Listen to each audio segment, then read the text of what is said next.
Hello, mysterious person behind the screen. We are back with another Bond commentary. I'm once again joined by Isaac. Hello, everyone. And this time we are doing Skyfall. So, without further ado, If you'd like to sync this up with your own copy of Skyfall, put the film at the start and press play in 3, 2, 1, go.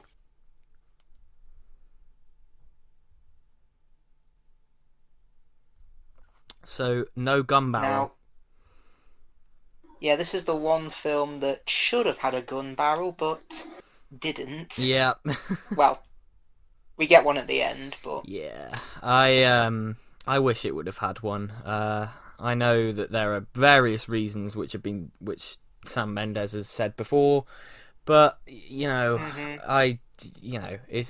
the big 50th anniversary Bond film. We should have had a gun barrel at the start, but yeah, I can let it go. This is such a great film. It's I can let it go, but it would have been nice.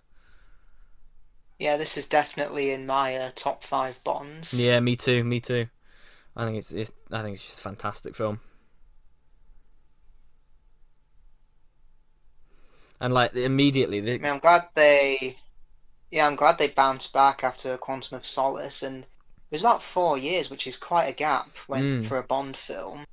yeah, And the fact that they came back with such a bang was great. yeah, and coming off of Quantum of Solace, this is already, because that film was so frantic and frenetic with its editing. Already, this opening scene is a lot calmer, and it takes its time a bit more, which is nice. It's compared to Quantum of Solace, it's such a yeah. Yeah, the pre-title sequence for Quantum of Solace, it's like the editor drank Red Bull. Yeah, yeah, you can barely tell what's going on. And I know that Mark Forster always says, "Oh, I wanted the film to be like a bullet, like a speeding bullet," but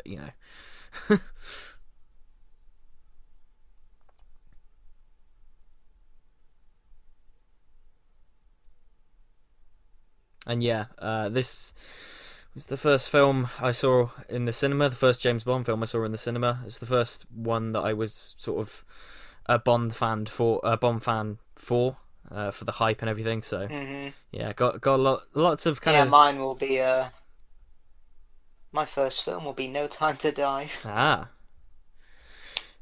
yeah if no. that ever happens. Well, that's the thing, isn't it?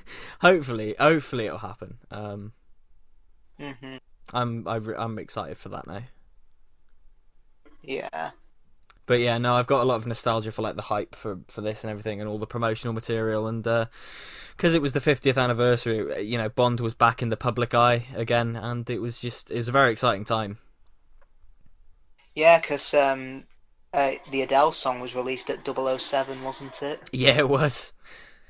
Yeah, and that's that Adele song that we'll get soon is that really permeated the public consciousness at the time. Like it was used in all sorts of like programs and stuff, and hmm I don't know that we've had that since. I don't think the last two No, songs have really done that. no, they haven't.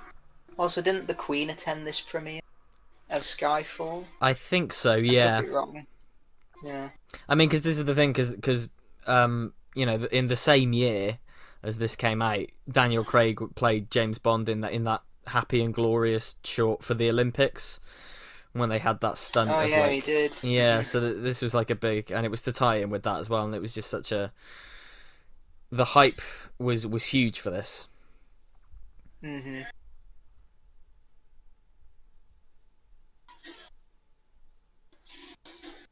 This might be my favourite pre-title sequence of all the Bond films because it just gets things off immediately. It's very good. I'm not sure if it's my favorite. I think it's very strong. It's very, very, very, very strong. I know. And it definitely leaves an impact as well. Like the image of Bond being shot and falling into the water and everything. It sticks with you throughout the whole film, hmm and it has ramifications throughout the whole film as well. So Yeah, because the whole plot of Bond being dead, it's done much better here than in something like You Only Live Twice, where it feels like they mm, only killed Bond just to fit with the title. yeah, because this has. Because in that film, as soon as he gets to Japan, I completely forget that they faked his death. Well, that's the thing. You could take that whole plot point out, and it wouldn't really. It only really makes a difference in the sort of context of the series. In your missions have been getting a bit too big. It's time that you sort of escape the notice of your enemies. Yeah, it makes sense and everything, but in the singular context of that film, it really makes no difference to the actual story.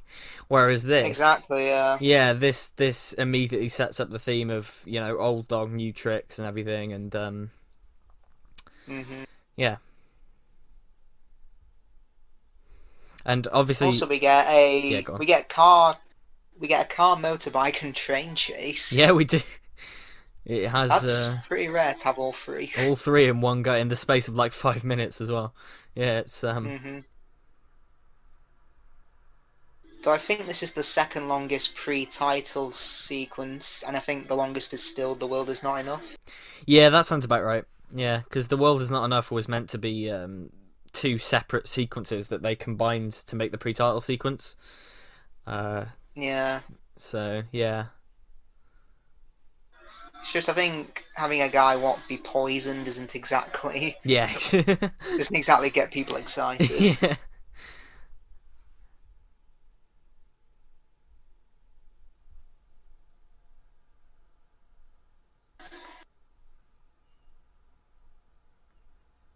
And for the first time since Die Another Day, we get Moneypenny and Q.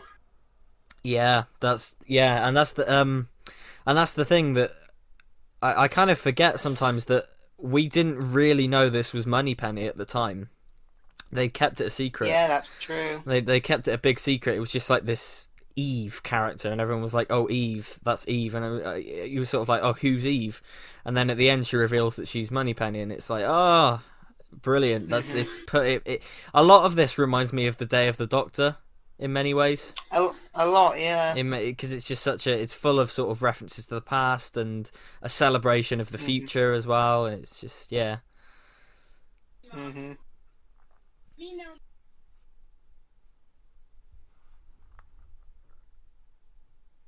And Spectre kind of broke this, but for a while, you could kind of imagine that Casino Royale and Quantum of Solace happened, and then in between those films and Skyfall, you could kind of say, oh yeah, all the other 20 films happened as well. But so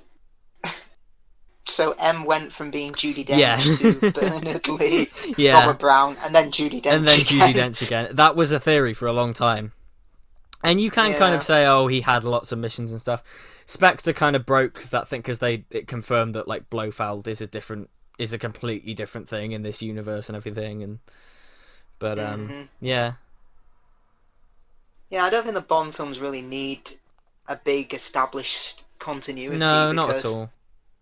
All of them, the cast has changed multiple times, and it's not like Doctor Who where he's a shape-shifting alien. We just accept that if we get a new Bond, he looks different. Yeah, I like things like what the Brosnan films do, where they have recurring characters, but you don't necessarily. You don't necessarily have to know that they are recurring characters. It's just a nice thing for fans. So I like that. I like kind of continuity like that. But I think the Craig films, apart from this and Casino Royale, I think Quantum of Solace and Spectre kind of do get a bit bogged down in the continuity of everything. That's true, yeah. Yeah, because Spectre is so obsessed with, connecting everything, and it didn't really need to. Yeah. Yeah, because they say in that like Silver was like working for Blofeld, and you watch this film, and I don't buy that at all. Like Silver is not someone who's working for anyone else. His vendetta is completely personal, so yeah. I can't see him working for anyone. No, it didn't make much sense, that. Why does this train keep going when the digger digs into the back? Yeah. Surely they'd stop.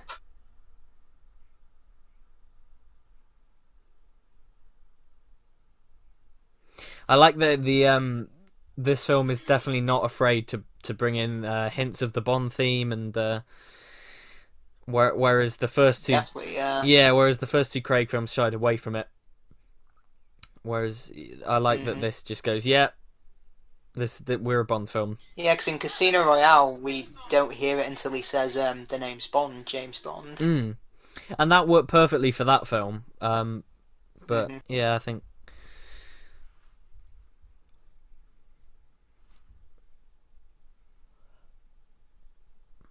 hopefully we get a gun barrel and like the Bond theme and all that. Hopefully we get all that in No Time to Die.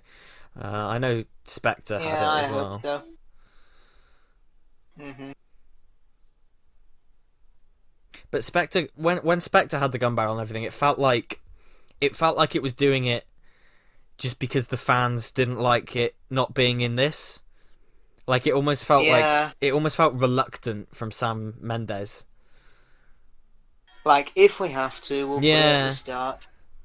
and that whole thing of like having it fade out and then fade back into the film, like I just prefer Hmm. it just open in on the film.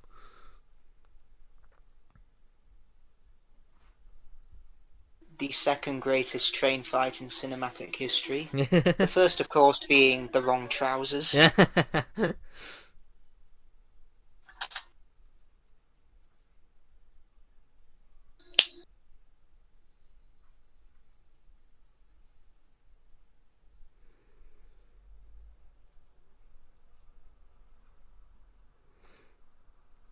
And yeah, this one is visually this one's quite unique. Hmm. The only Daniel Craig Bond film I think to not be shot on film. This is all shot digitally, so it's yeah.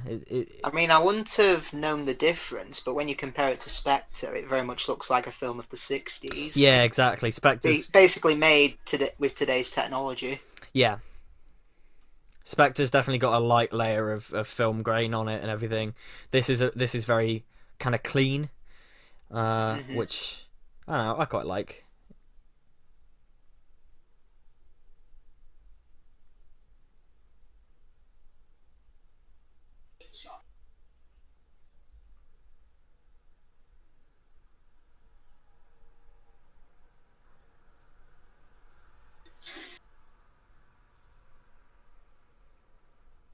The noise of that gun is so sort of strong and pronounced as well. I love how it sort of takes Yeah, it like ends it takes over the sound mix and like ends the music and everything. I think it's great. perfect. It's okay, it'll just take one Adele song for him to be Yeah. resurrected. God, I remember when they did the Bond game to tie into this was 007 Legends, and when they adapted the Skyfall story into that game, it was like two levels, and the whole thing was like Bond rings up M, and M goes, "Oh, I'm sorry for ordering that shot on you," and he goes, "Oh, it's all right," and then it just ends. Like it's Oh. just like this film has this whole 2 hours of character drama and Hmm. brilliant drama from it, and the game just goes, "Oh yeah, it could have just said sorry." Yeah. You know it would be cool? Lego James Bond, the video Oh, game, I would love that. like they did with Star Wars. Yeah, Have there be because I played the complete saga game when I was younger. They had, the 6 episodes. You could yeah. have each door be each Bond actor. I think it'd be great. I'd love that, and yeah. I guess you could in theory, maybe not. I was gonna say you could in theory adapt every Bond film in Definitely, a yeah. level. I think it'd be great. I'd love a Lego Doctor Who game as well, but it doesn't seem like we're ever gonna get that. Well, there was Lego Yeah, Dimensions, that's true, and which that was cool because if you died, you'd just change into the next Doctor. yeah, that was great. So I think this is a great song. This is one of the best Bond songs for It me. is, yeah. One of my favourites, yeah. It's got that classic feel, and yeah, I think it's great.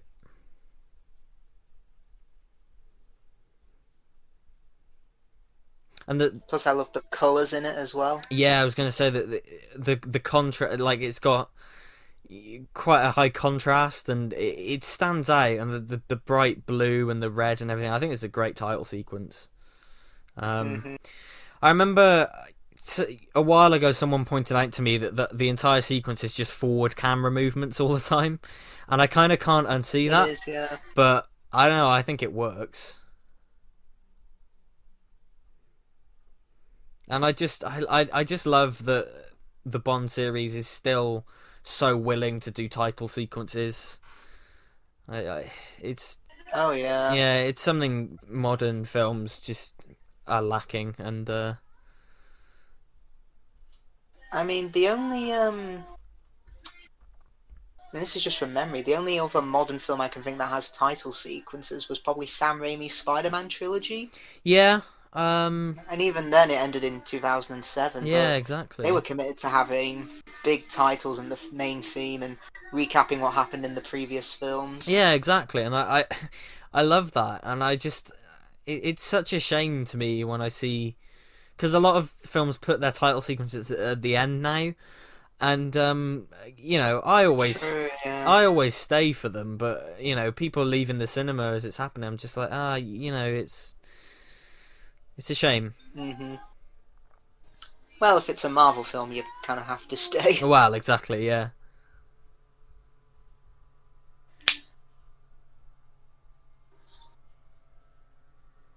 Yeah, I'm trying to think. I can't. Yeah, I can't remember. I mean, you've got things like, I don't know, Batman v Superman has a title sequence of sorts, but even then, it's just the title sort of on a scene. Yeah, Really, it's over Bruce Wayne's parents getting killed. yeah, I suppose you could count Star Wars because every episode up until 9 has the title crawls. yeah. That's true. Yeah, that's true. Actually, I guess I don't know. And I like with that title sequence, it gets more multi-layered the more times you watch the film, because it foreshadows, yeah. like at the end, it foreshadows Skyfall being destroyed, and all the deaths and everything. I think it's cool. hmm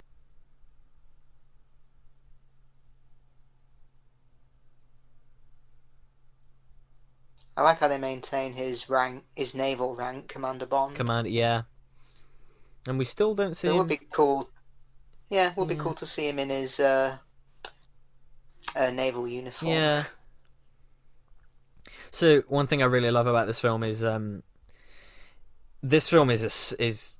London is kind of like a character in and of itself.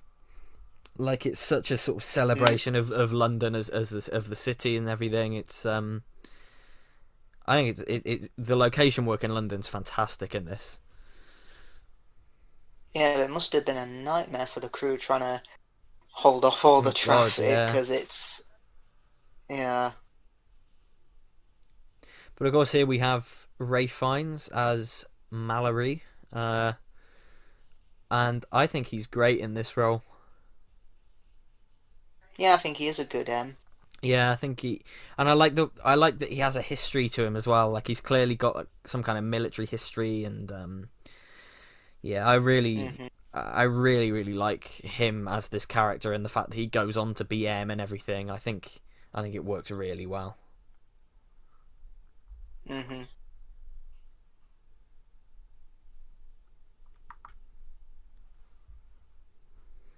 And Sam Mendes is a great director, and I think a fantastic choice for Bond. At least going by this one. Definitely, yeah, because his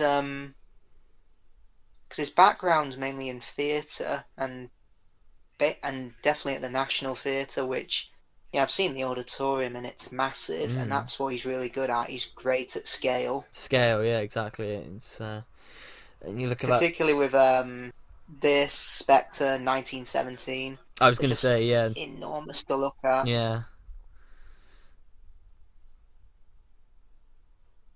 And we're getting a lot of Thomas Newman's score seeping in now, and I really like the score for this film. I hmm think it's so sort of melancholy and sentimental, but it's also yeah, there's it's one of my favourite scores in a Bond film, I think.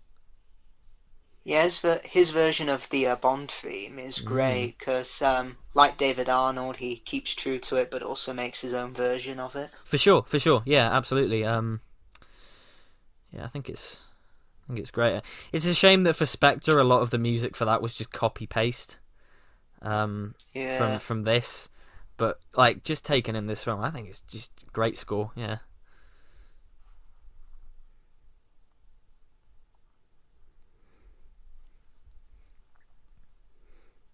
It's also worth noting that This this. is. Yeah, sorry, go on. I was just gonna say this is still a pretty relevant plot for today because obviously with technology rising, cyber terrorism is becoming more common. Yeah, yeah, for sure. Hmm. It's still it's a very modern Bond film with that classic feel, and I think the modern stuff is still really relevant today. I Yeah. think it works really, really well. And this film's played on TV in the UK so much. It's always on. Oh yeah, it's always on I'd say at Christmas time. Yeah, it I seems. think last Christmas, I could be wrong, but I think it was either BBC One or ITV. They might have shown Spectre. Yeah, ITV have picked up the rights to Could be Spectre wrong. now, so they often show Skyfall and Spectre. Uh, that Well, I remember watching Welsh's review of Casino Royale, and he said when he was a kid, ITV used to have the James Bond season over the summer, mm, which would be from Doctor No to A View to a Kill. yeah, ITV still have the rights. There's a lot of sometimes they're played on ITV4, sometimes on like Sunday afternoons. ITV will put them on.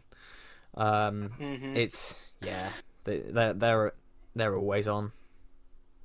Yeah, well, the BBC's choice for Christmas films has gone downhill God, it so has. hard. Yeah. I remember Christmas 2012, we had such classic Disney films like Alice in Wonderland, Fantasia, Mm. Lady and the Tramp, and I think ITV was showing Aladdin as well. Now we get the Cat in the fucking Hat. Well, that's the thing. Oh, how the This mighty have fallen. yeah, and like BBC. I remember a few years ago they showed like the Avengers and Frozen, and Hmm. that's quite modern. They show Yeah. also I think they do this quite a lot actually. From the 23rd to the 25th of December, they do the Toy Story films on one consecutive day. Yeah, they do. Yeah. Yeah, I don't know how that's going to go this year. I think the BBC's Christmas schedule is going to be interesting. Because Well, we've obviously, still got Mrs. Brown's Boys. of course, the the ever reliable Mrs. Brown is always on. uh, I mean, to be honest, me and my family, we love it, but it's just so interesting going on social media and seeing how many people hate it. People And I'm really just hate it. like, Yeah.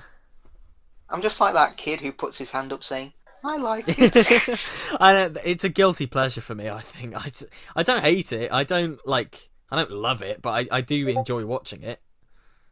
Yeah, because I have a large extended family, and it just Yeah. reminds me so much of that.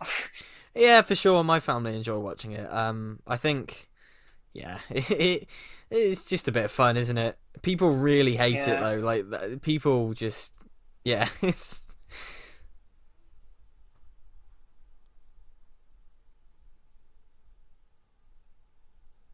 So is the choice what Bond had there, take the shot or get stung by the scorpion? essentially, yeah,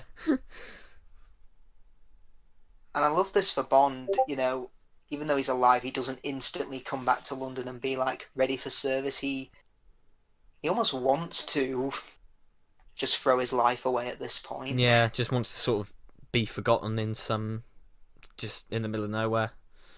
Really, it's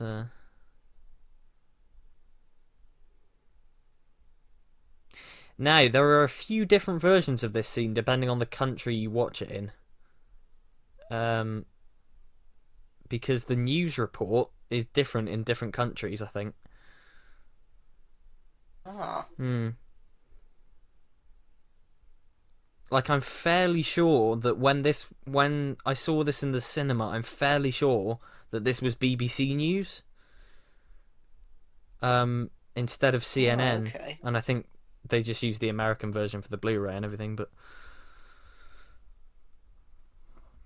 That's fair. yeah, it reminds me of when they did in The Winter Soldier, when Captain America's got his list, and it's different in different countries. And like in the UK, he had stuff like Sherlock and the World Cup written on it and stuff.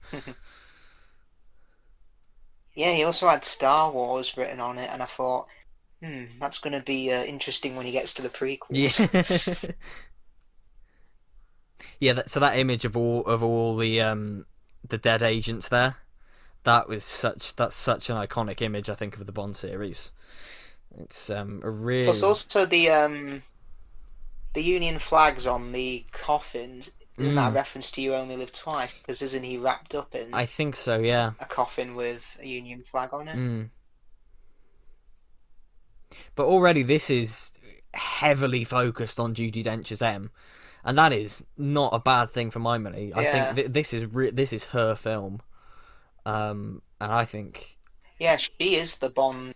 She's the Bond girl here. essentially, yeah. I just she's fantastic in this, and I've spoken before on these commentaries about how she is my favourite M, and this was just sort of a fantastic sort of send off for her. Definitely, yeah.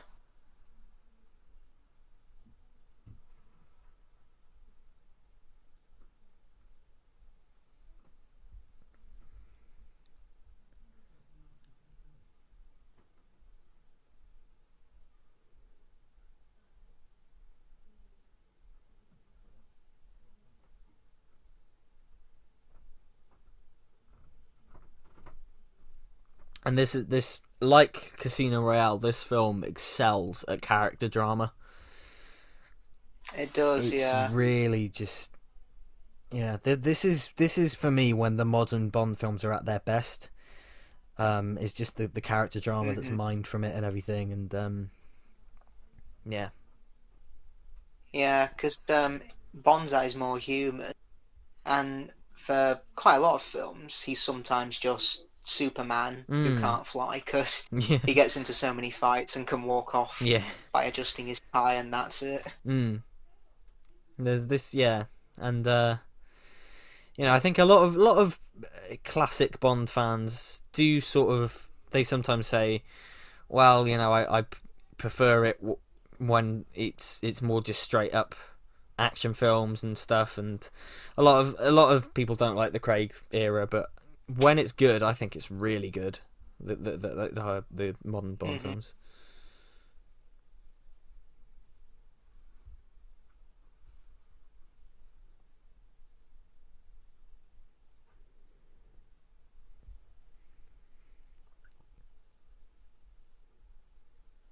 Does MI6 really do that?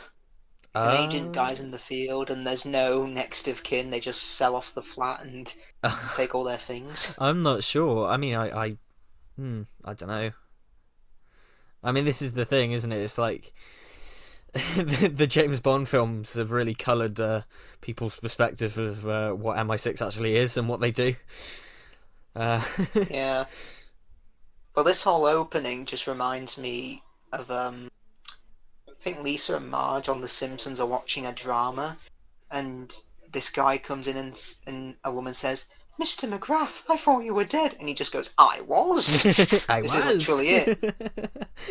Bond, I thought you were dead. I was.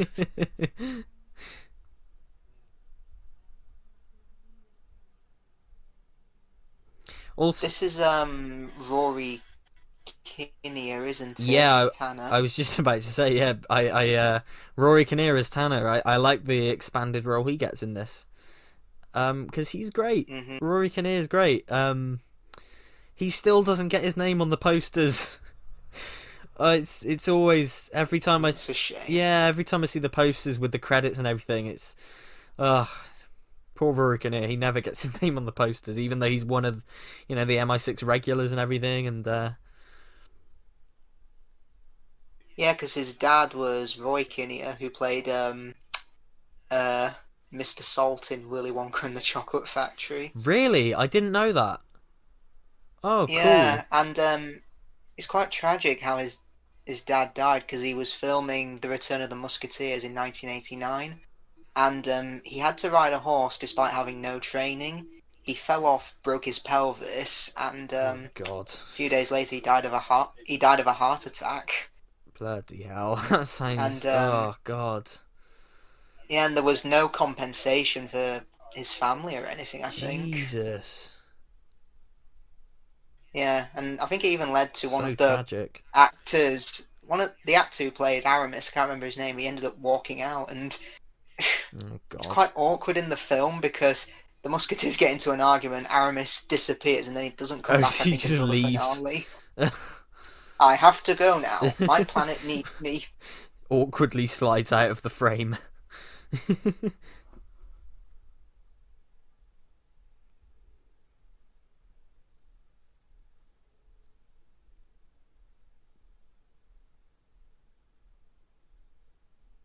Now, upcoming here, we've got him missing the target, and I like how this. I think it comes back in the climax because he finds it hard to shoot um, the henchman. Yeah. There's a lot of really clever setups and payoffs in this, Yeah, and this works really well. And Craig plays it super well. As also, I think I don't know. I don't know if this is my favourite Craig performance or not. I think he's so good in this. yeah, it might be my favourite for him. Mm. Probably, yeah.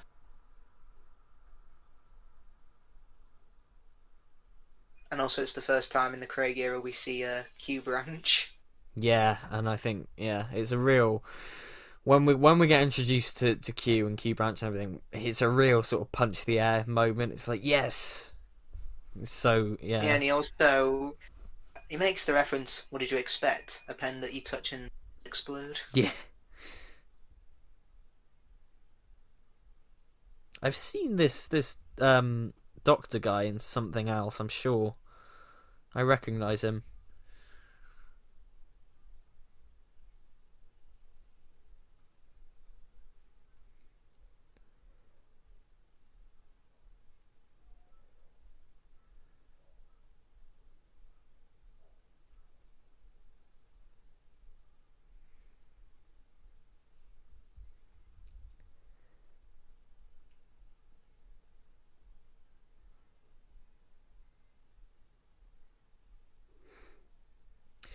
You think about it as well, the middle section of this film, a lot of people pointed out, it's kind of a loose remake of The Dark Knight.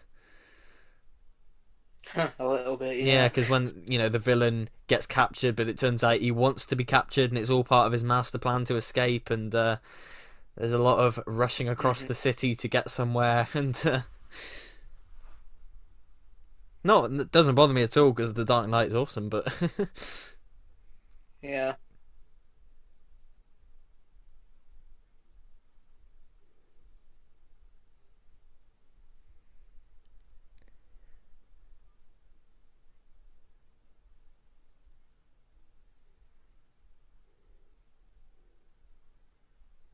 this scene is always cut. Ow. Yeah, this scene's always cut when they play it on TV.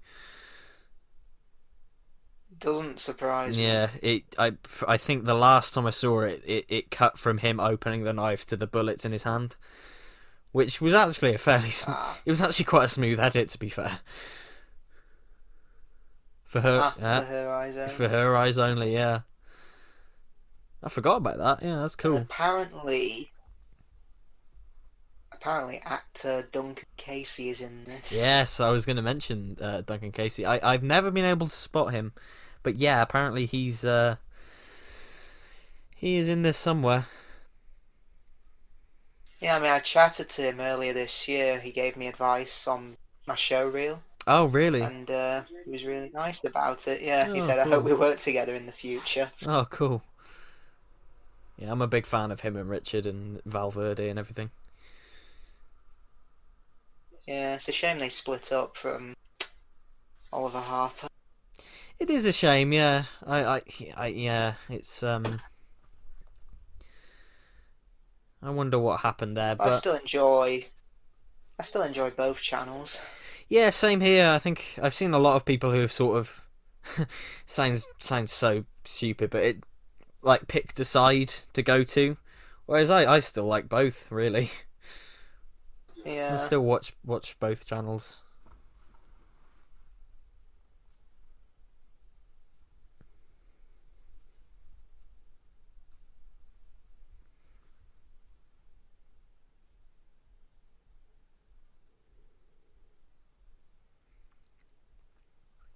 I think this is a pretty crowd pleasing film as well. Um, I feel like you can watch this with just about anyone, even if they're not Bond fans, and Yeah, you'll get true, something and out of they'd it.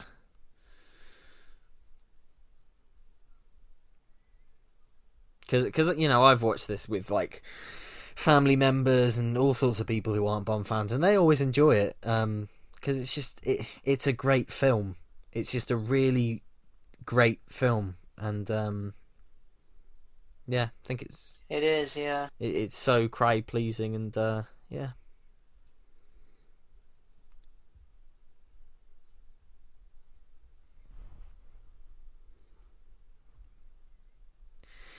If I had one complaint, I guess it's that the whole oh, Bond's on back on active service.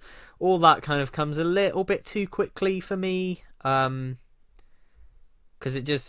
Yeah. it does kind of But I like think also, I think it does work because, yeah, they put Bond back out in the field, but he's still not perfect. yeah, Because something like The World Is Not Enough, they establish he has an injured shoulder. He shags the nurse to say I'm active for service, that's true. and it's not really brought up again. And maybe they were trying to create a bit of symbolism with him and Renard, because Renard can't feel pain, and Bond can, but it doesn't Yeah, really affect him in any way. yeah, true. Yeah, it does work for me. I don't know, maybe just another scene before we get the whole he's passed, he's back on active service and everything. It doesn't really bother me, to be honest. It's just yeah.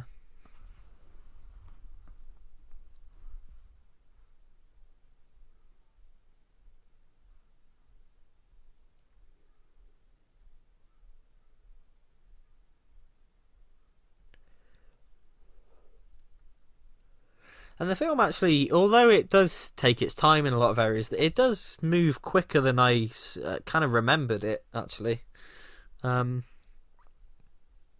it does. Yeah, I mean, we get to the halfway point and already Silver is captured. Yeah, it does move because we're about to meet Q in a minute, right?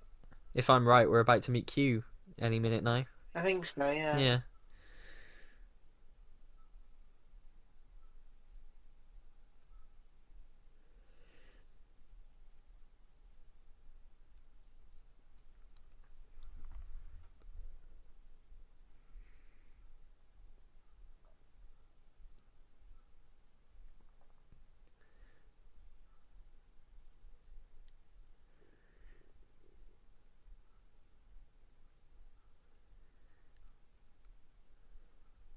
Yep, here we are. yeah. Thank you.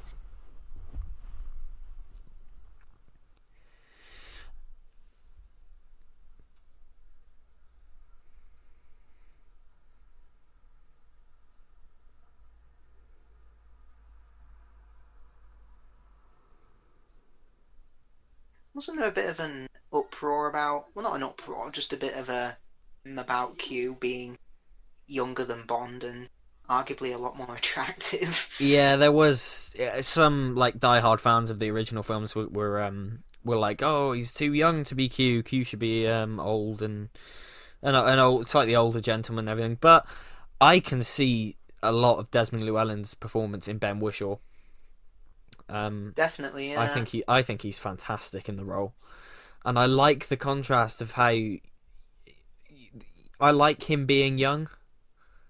Like, it's a Yeah, I nice do as well. It's a nice contrast to that classic image of Q, but at the same time, he plays it like an old man trapped in a young man's body almost. Definitely, yeah. Yeah, because in Spectre he has lines like, "You best tell me, 007, because I have a mortgage to pay and 2 cats to feed." Yeah, I like Bond's just sort of so. I really want someone to take Ben Wishaw's dialogue here and put it into Paddington Bear. Yeah, all I can hear is and have him Paddington talk Bear. to. I'm your new quartermaster, 007. But you're a bear.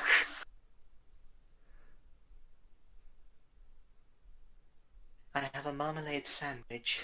One bite of this, and the enemy will marmalade poisoning. I like the Bond's just sort of so like slightly annoyed at the fact that he's so young, but there's sort of there's a respect there, and that's what I like. It does echo that sort of mutual love hate, but still respect relationship that that Desmond Llewellyn had with all the Bonds.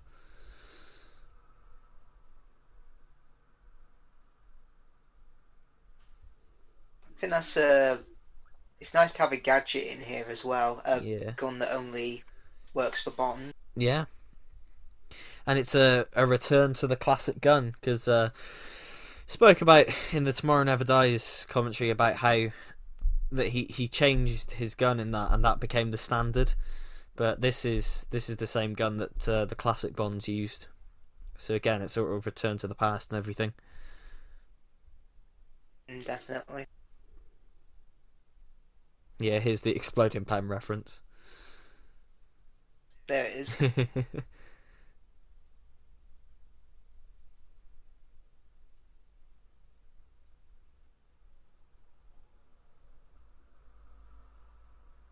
It is so weird to think that in 2 years' time it will be 10 years since this came out. Like, it's absolutely mental.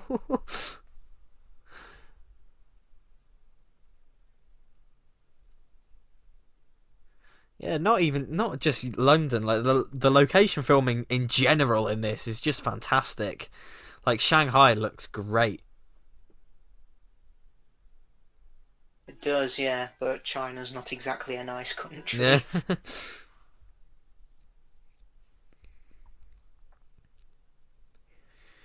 And there's a lot of this is Roger Deakins did the cinematography for this, right? I think so, yeah. Yeah. You can totally tell because there's so many frames in this film that just look like perfectly composed paintings.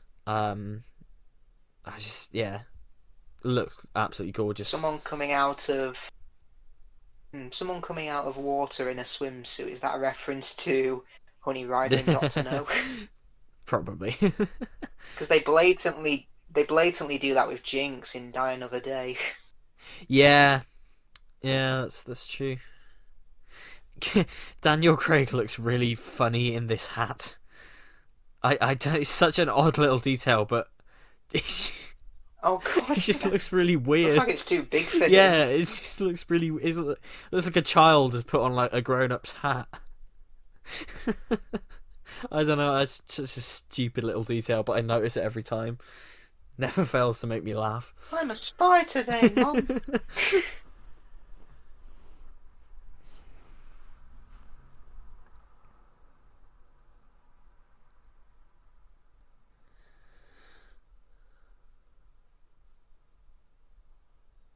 And yeah, I really like all the like kind of neon lights in this section of the film.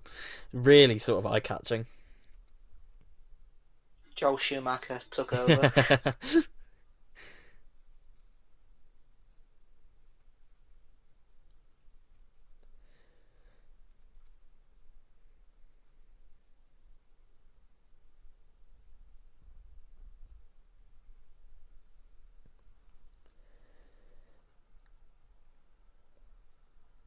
But yeah, you said it's a bit like The Dark Knight because they both go. Actually, no, in The Dark Knight they go to Hong Kong, don't they?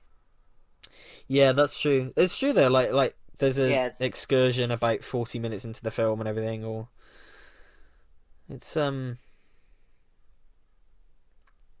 yeah. It does remind me of The Dark Knight in a lot of ways. I mean, Bond just needs to get attacked by dogs. Yeah. It was a big dog. I like the gun that only responds to him. I like that comes back later as well. It does come back later, doesn't it? Is there not a point? I think so. Yeah. Yeah. Someone tries to use it, but Yeah. it doesn't work for them. Yeah, because he drops it and they pick it If up. this was Doctor Who, they'd say isomorphic controls. Yeah.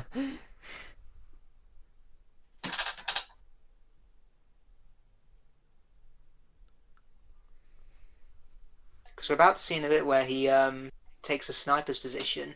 Him being silhouetted against the skyscrapers just looks gorgeous. Oh yeah, it does. Again, it's Roger Deakins. It reminds me of that bit in 1917 when the entire sort of village is lit by that one flare. Mm-hmm. And the fire and everything, it just looks absolutely stunning. It's just so... Yeah, it's just breathtaking visuals. You do get Bond struggling here going up the lift, because obviously you can see in his face he's trying hard to hold on to the lift. Yeah.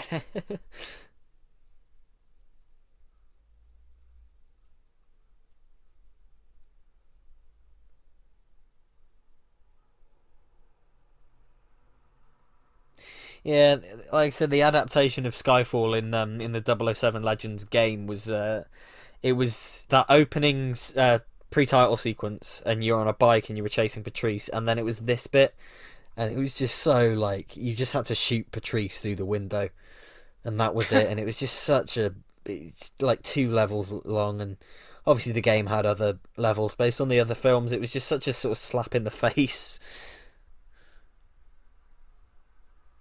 Yeah, Lego Bond would be cool, but It would be. I know some Lego games like Lord of the Rings, they just take dialogue from the films, but like Harry Potter and Star Wars, they just have them do grunting. Yeah, I think it'd be funny hearing them all grunt. The more modern Lego games all do voices, and I much prefer them with just the grunt, because they more creative in the comedy as well of those early Lego games before they could talk. So I remember playing The Empire Strikes Back as a Lego game, and I thought, how are they going to do the whole Vader doing Luke, I am your father? Yeah. And it's just him holding a picture of Anakin and Padme. Yeah. That's pretty funny. Just takes the picture out of nowhere and just points to it and goes, I am looking... I know, Yeah, go on. Yeah, they're doing an updated version now, aren't Yeah, they? I'm really looking forward to it. I think it was late last year I played all the Lego Star Wars games again. And I'm really looking forward to this new one. Did they? I know they did one for Force Awakens, but did they do one for Last Jedi? No, they didn't. They did the complete saga, and then they did the Clone Wars. So like it was levels, levels based on episodes from like the first 2 seasons of the Clone Wars. And then they did The Force Awakens, and now we're getting the Skywalker saga, which I'm looking forward to. Are they including Rogue One and Solo, or is it just the 9 episodes? I don't know. I think it's going to mostly focus on the episodes, but I think I read somewhere that like the downloadable content was going to be like Rogue One and Solo. Okay. So, yeah. Yeah, because I'm glad that they're doing. They're giving the first 6 episodes updated graphics, because it's been like over a decade since they were all released together. And like updated levels as well, and I'm looking forward to seeing how sort of the old levels are updated and changed and everything, and yeah, should be great. I know it's been delayed. It was supposed to come out this year, and I think it's been delayed to next year now, but. Because I know a lot of people are kind of like, oh, you know, Lego don't really do adult kind of franchises, but I think a Lego Bond game could work really well, because they've done Lego Indiana Jones, and I'd say that's no more sort of adult than James Bond. Yeah, exactly. I mean, the Star Wars films are rated 12, and so is Harry Potter, so you could definitely do Bond. Yeah, like Lego Indiana Jones, you know, Indiana Jones Temple of Doom has like a guy's heart getting ripped out, for God's sake. So if they can adapt that. They can do James Bond. I know they have done a Lego Aston Martin DB5 set. No, that's cool. Yeah, I think it's really expensive though, but it would be cool to get hold of. Actually, I think it's quite yeah.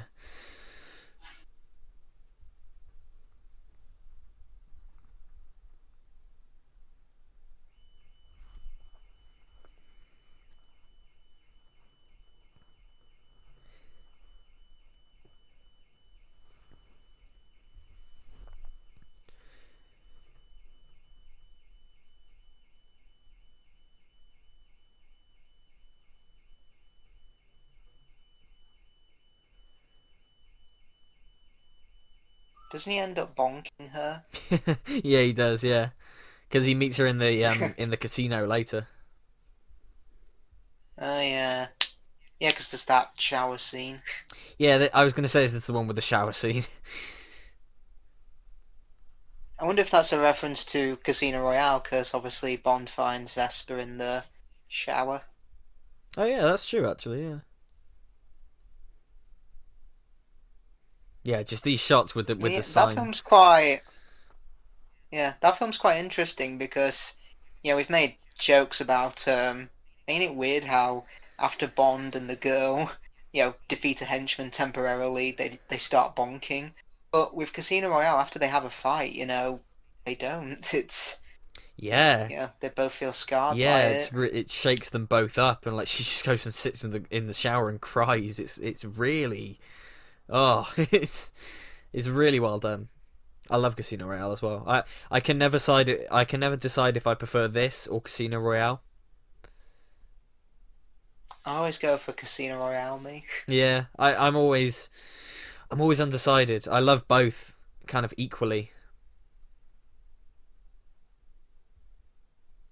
You can tell this is 2012. Look at that YouTube.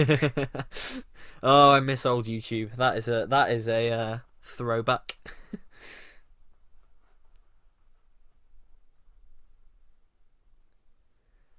Macau, is that still China? Yes, because in a minute, I think it's a bit later on when we see him like on the barge going up to the casino. We get this really nice like bit of music that sort of echoes the Skyfall song. Ah, cool. Yeah, and it's the only time that we hear elements of the song in the score. But yeah, I think again all the photography here looks gorgeous with the golden sort of hues from the lights and everything. It just looks it looks so good. hmm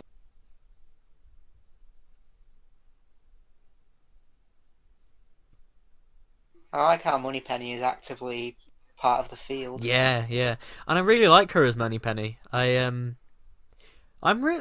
a really big fan of all of like the modern MI6 regulars. Uh, I think Yeah, and I like how they got more screen time in Spectre. yeah, it's like a nice sort of family unit. And I'm glad they're all. I think they're all coming back for No Time to Die, aren't they? They must be. Yeah, there must be. Yeah. Though she just said there, Q's afraid of flying, but Inspector, he blatantly goes out to snowy mountains to speak with Bond. That's true, Guess he got over it. and he goes up in the cable cars as well, doesn't he? So hmm It's like Obi-Wan Kenobi. Flying is for droids.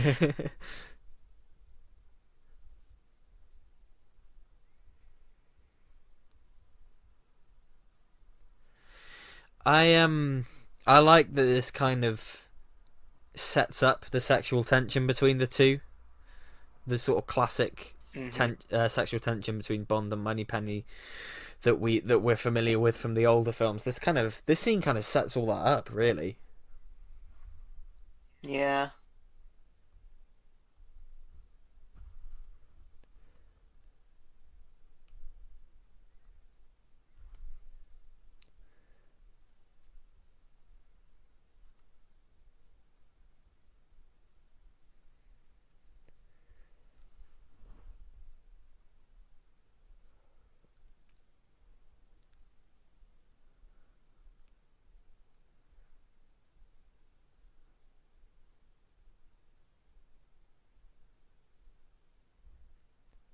I think these two have great chemistry as well.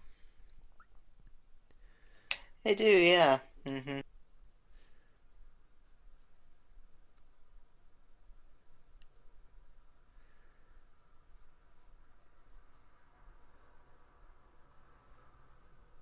But I like how, unlike past Moneypennies, she's not completely attracted to Bond.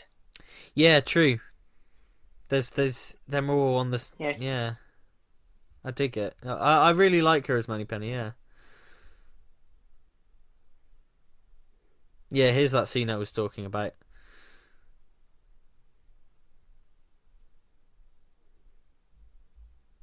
I think we get hints of Skyfall in a minute. hmm Yeah, there it is. yeah, Yeah, it's that's cool. great. And like this whole scene just looks fantastic as well. It's just such a cool moment with the lighting and everything.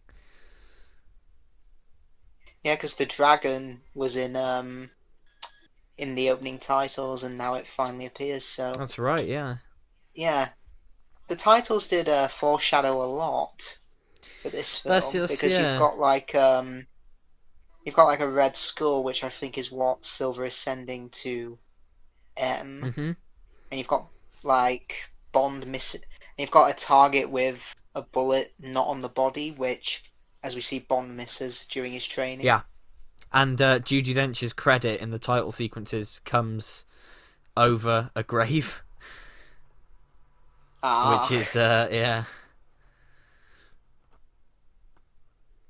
Now this scene is weird, because the whole CGI Komodo dragon thing is odd. I think we'll see them later on, but hmm they look a bit crap.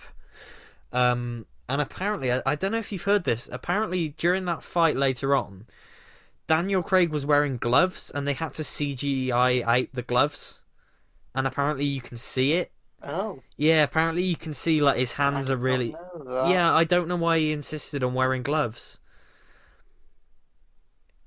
Yeah, I don't think it done much to protect you against a Yeah, dragon. it's bizarre. Apparently, like his hands look really puffy in that scene or something, and it's literally because they've had to sort of do a Justice League thing where they've had to remove something from his body. And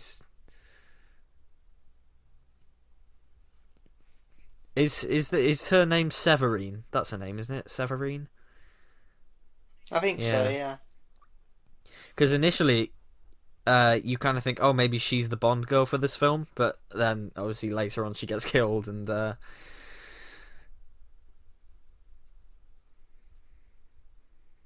Yeah, Bond film getting killed, you see that quite often in other Bond films. yeah. Nice callback.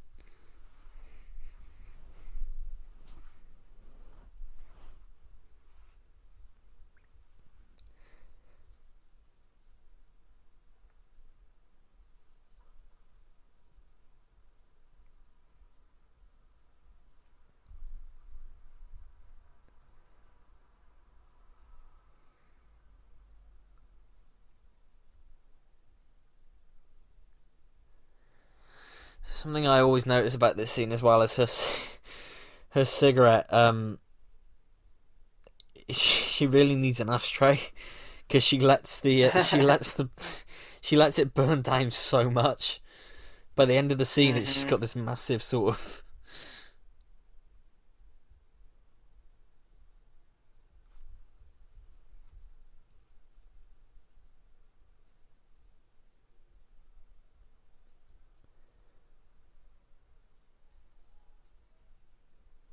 The first time we ever see Bond in Doctor No, he's gambling. Yeah, that's true. Yeah, this whole scene reminds me of GoldenEye as well. The when he says Bond, James Bond, it reminds me of that because there's both Yeah, in sort of like a smoky casino and everything. though there's no woman that kills you by crushing you between her Yeah. thighs.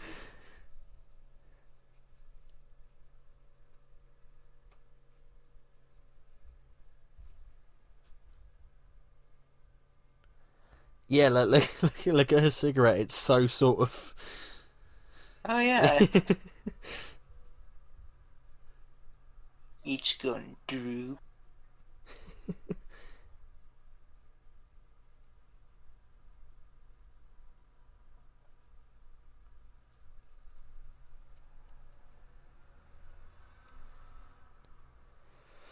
And yeah, this reminds me of like a classic scene from a Connery Bond film or something. Reminds me of like that bit in Thunderball where he plays Largo at the Yeah, thing. that's true. Yeah, yeah. I always see. I see the Craig films as kind of updated versions of the Connery films. Mm.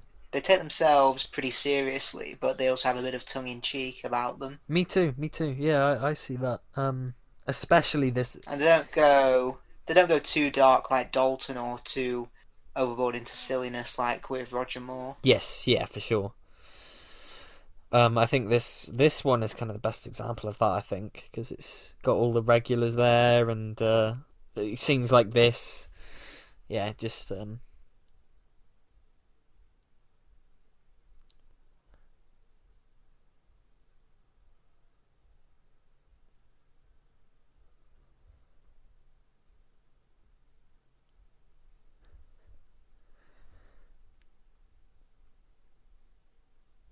this really like it really sets up Silver as a really intimidating threat as well because she's shaking Yeah, talking the about build up to Silver is, I think, really good. yeah it's you really get the sense that he is a force to be reckoned with. And you just think, how is Bond going to defeat him? Because he's not a technical genius like him. Yeah.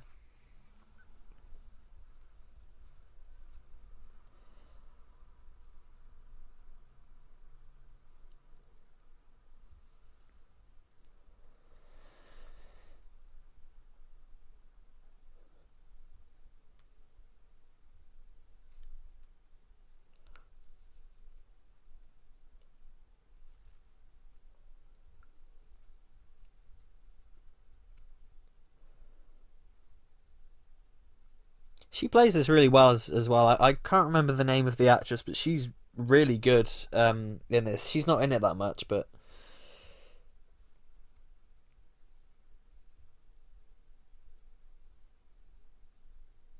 Yeah, and I love Craig's performance. It's just, the stare he has is so mm. intense. He's really good at keeping still. He's a great actor. I honestly think his Bond is very underrated. Yeah, I think just because he's not. because quite a lot of people say, ooh, he looks bored for every film he Yeah, does. I definitely don't agree with that at all. I think I think people sort of go because he's not say as suave as some of the other Bonds. He's a bit more of a bruiser. Um, That's true, yeah, I yeah. think that kind of impacts people's viewpoint of him as well. But yeah, I think he's a great Bond. I think he's great. Yeah, because he's not dashing like Brosnan, but he's not supposed to be. Yeah, exactly. It's different. It's more akin to Dalton or Connery than it is Moore or Brosnan. But there are hints of his performances in this and Casino Royale, especially that remind me a bit of George Lazenby as well, sort of the more emotional side. Definitely, yeah. Because doesn't he cry at the end of this film Yeah. when M Mm. dies? And think back to On Her Majesty's Secret Service, that I think Peter Hunt, the director, was telling Lazenby not to cry when Tracy Yeah, because dies. he was saying like, "Oh, Bond doesn't cry." Hmm. Yeah, so it's this bit. I think if you look at his hands during this whole action scene, apparently you can kind of tell that they're weirdly puffy. So I'm keeping my eyes on them. Yeah, the thing is, now that you've mentioned that, I can't unsee Yeah, it. yeah, yeah. I'm not sure. It's like it's like with the whole Henry Cavill thing and the mustache. Because I think Warner Brothers were pretty stupid. I don't know who announced it. It might have been Warner Brothers, but they said we had to CGI out Henry Yeah, Cavill's mustache. When you mention that, people are gonna look. because didn't they have to It's do? like oh god. Didn't they have to do some work as well to like? Because Gal Gadot was pregnant for some of that shoot as well. Didn't they have to like? Possibly. Yeah, they had to do some CGI on her as well. Oh yeah, he tries to use the gun here, but it doesn't work. Yeah, that's it. Yeah. Yeah, look at his hands there. That's Getting eaten by a I've just noticed it. Yeah. coffee Bloody hell. hands. Getting eaten by a Komodo dragon. Yeah. Nasty way to go. It is. Yeah. I'm not sure. I'm not sure. Yeah, those Komodo dragons. I'm unsure about. They look. Yeah. I don't know. I think it's just because. I mean, Bond's cover story should be like, what happened, Mr. Bond? Dragon accident. Dragon accident. Nasty way to go. Official vocab guidelines say that we use collision, not accident. Yeah, why can't we say accident? Because accident implies there's someone to blame. There's no one to blame. What we need in MI6 is 2 00 agents like the 2 Andys from Hot Fuzz who constantly pick on Bond. That would be fantastic. Put a sock in it, Townhouse. Yeah, you want to be a big agent in a small village? Fuck up the Model 1. Oh, that would be great. Yeah, they don't do anything. They just take the piss out of Bond. And now to accept his Medal of Honor, Mr. Bond, frick, wanker. Oh, that would be amazing. That would be so good.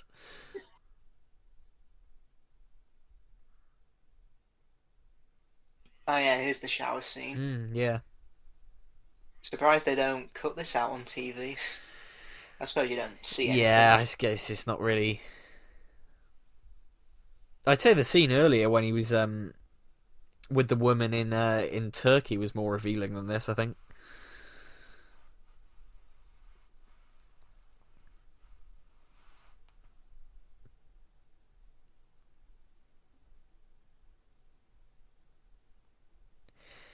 If you think about it, this is Wait, you've not seen The Man with the Golden Gun, have you?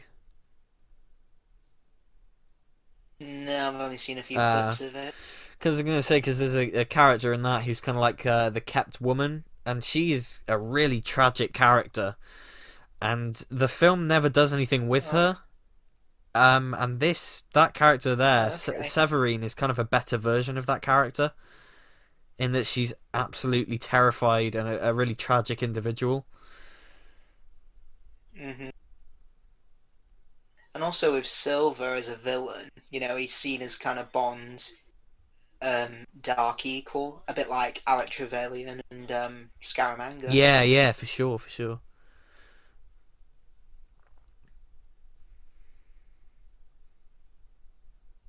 They don't say who the Prime Minister is. Yeah, I was going to say, they're very careful not to say who the PM is. It was David Cameron at the time. Yeah, I think it was, yeah.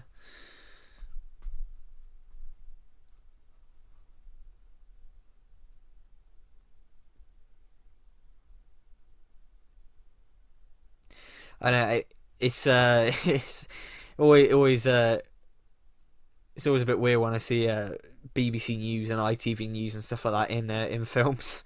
It just seems weird to me. It's like in Thor: The Dark World when it's ITV News. Every time they watch the TV, ITV News is on, and it's always like, oh god, it's ITV. Yeah.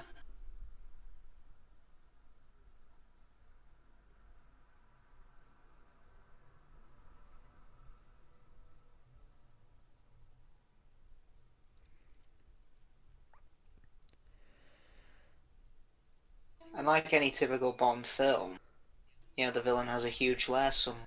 Yeah, that's true. Except this guy's got a whole island. Yeah, I like how the final battle, though, isn't here. It's in a remote location in Scotland. Yeah, I love that. Because when you first see this, you think, oh, this is setting up for the big villain's lair, and this is going to be the big... We're going to come back here for the final confrontation. But I like that it kind of subverts that. Because the final battle is essentially Home Alone, but given a James Bond makeover. You arseholes give up? Were you thirsty for more? Genuinely. You guys give up? You had enough pain? I'm up here, you big horse's ass.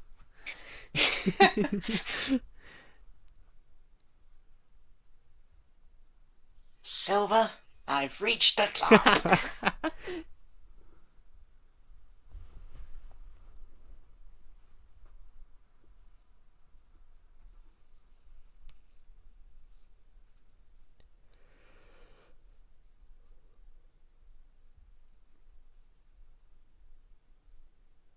There's theories that Silver is gay, isn't there? Yeah, he plays it quite flamboyant, I think, and when he's touching Bond's thigh as well. Yeah, Yeah, I like that. yeah, and God, there was a whole thing at the time I remember because when he's doing that to Bond, Bond kind of smiles and goes, "Oh, what makes you think this is my first time?" And there was this whole thing on the internet where it's like, "Oh, they've confirmed James Bond is gay," and it's like, oh, no, like, how do you expect him to react in that? Who's to say? I mean, who's to say he hasn't shagged men for information? Yeah, exactly. I really like this introduction to Silver. The fact that it's just one big. Hmm. Oh, it's brilliant.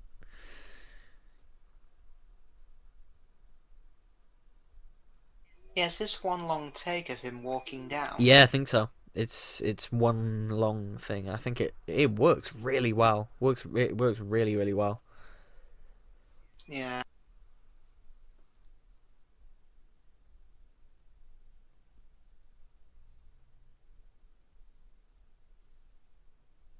Yeah, I'd love to see Javier Bardem play a Marvel villain. He'd be fantastic. Yeah, he'd be. I think he's so intimidating in this as well. Hmm. He works really really well. He's perfect villain, really. Hmm. I'd say he's Craig's best villain. Oh yeah, hands down. Yeah.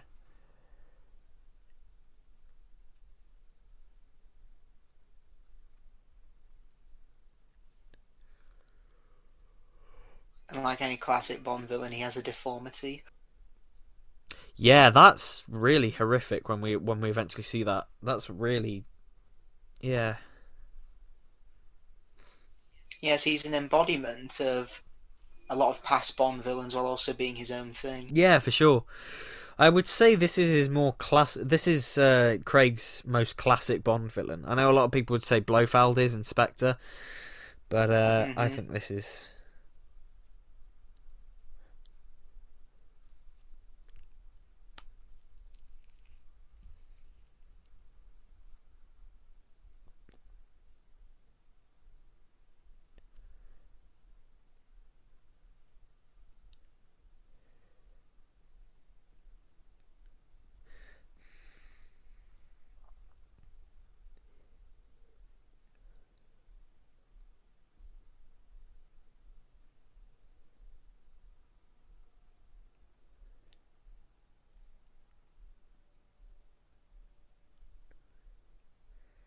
And the twist of having, you know, this guy has a personal vendetta against the head of the very organization that Bond works for, and it just shakes up the Hmm. whole Yeah.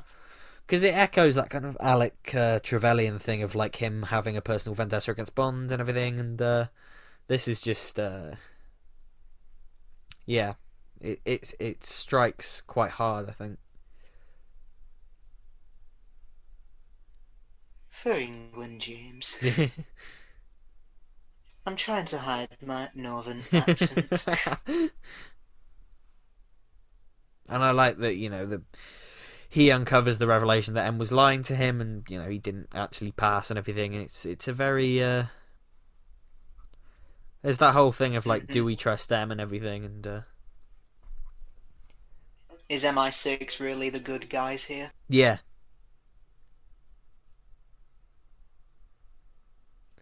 sort of moral grey area.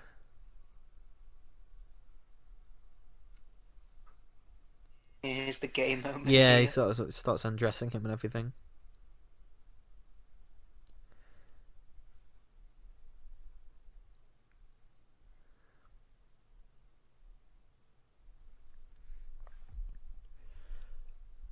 Yeah, I mean, just shut your eyes and listen to the audio. You'd be like, wait, what is What's this? going on? It's like that Unusual Suspect video where he did Harry Potter, and he was like, "Oh, glad this isn't an audiobook." Yeah.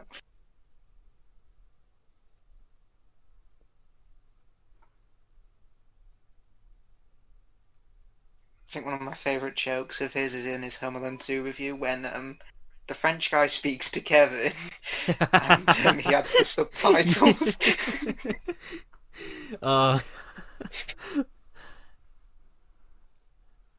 Whenever he uploads, it's practically an it's a event because, celebration. It's an absolute celebration. yeah.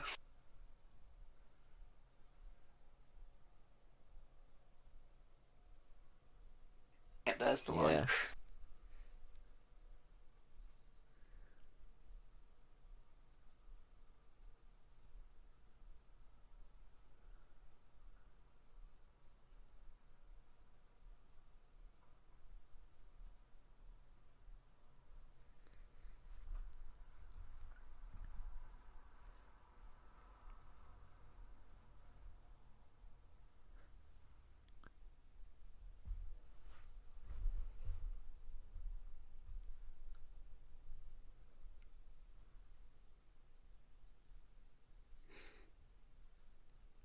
You could argue this island is his own version of MI6.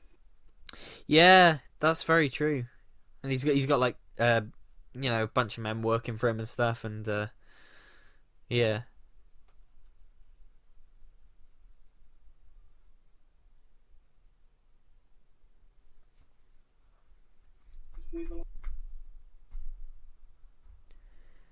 I like his little noises. Bip.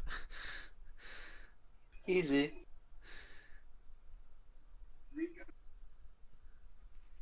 And I like how when he's taken down, it's just by a knife in the back. This technological Yeah. genius is taken down by something so primitive. Yeah, because I know a lot of people say, "Oh, it's a really disappointing end for a villain that's caused so much damage." But I think it's like there's something almost beautifully poetic about it. The fact that he has done all this and it's just a Definitely. knife in the back that gets him. It's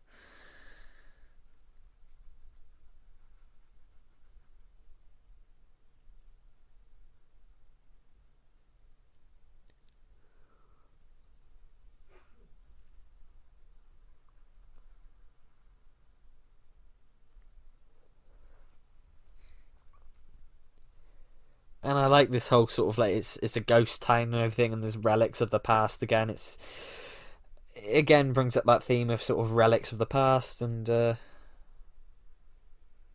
decay of things over time as well.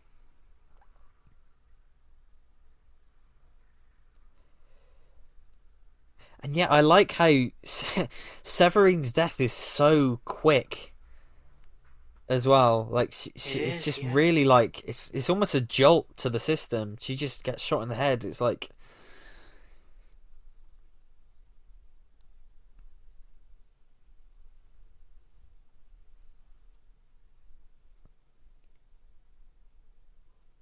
and it's really sadistic what he does as well.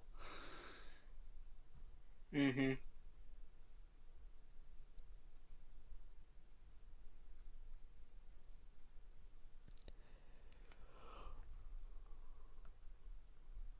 Plus, his blonde hair actually reminds me of Largo from Thunderball. Yeah, that's true. Yeah, like you see, he's got It's similarities of a lot of old villains. just missing a hat and an patch. Yeah.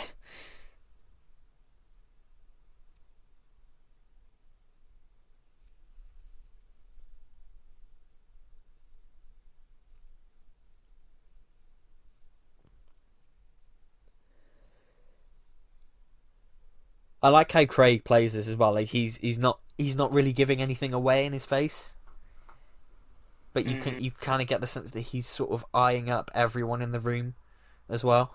Like he's kind of evaluating people really. Mm-hmm.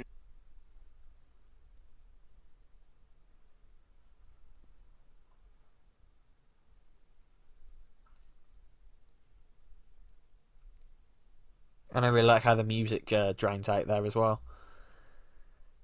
It just abruptly stops.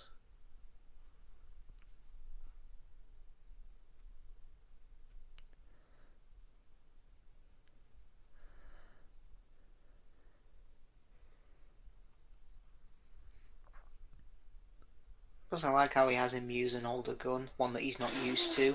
Yeah, true, yeah. Which comes back to him not being good with his aim.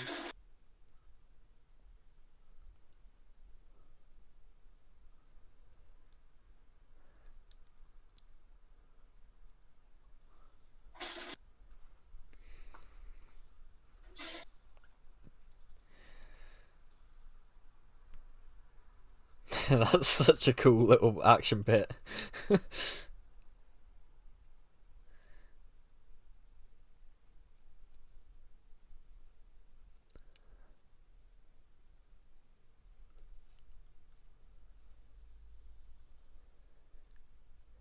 I love the Bond theme coming in there.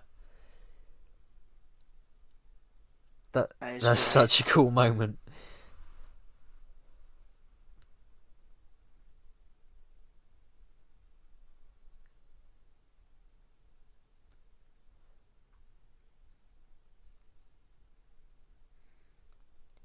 And yeah, this is very similar to this whole section now is very, very similar to the Dark Knight when the Joker's captured and they take him in and everything.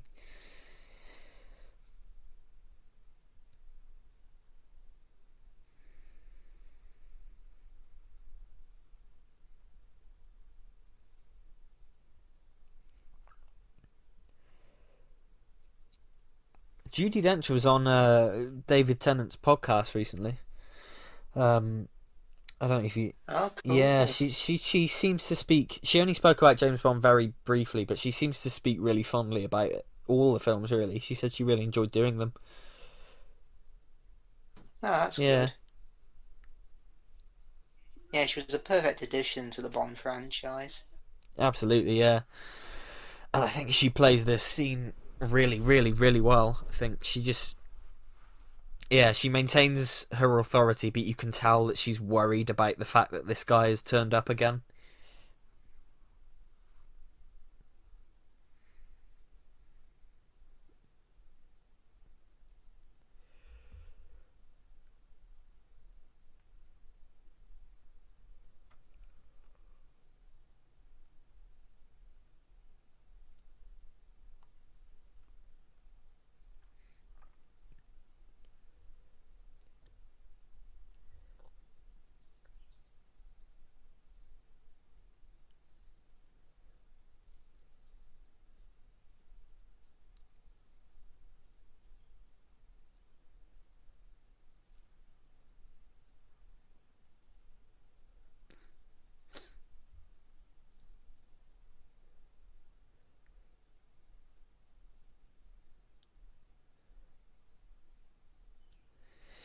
This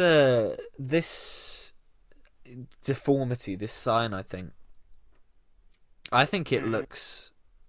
The CGI looks a bit odd in it, but I think it's also really... Yeah. I think it's also really horrific, though. Like, it's... Yeah, it might be the most horrific Bond deformity. Yeah, for sure. Like I said, the CGI is a little odd, but I think I can forgive it by just how, like... It's properly frightening.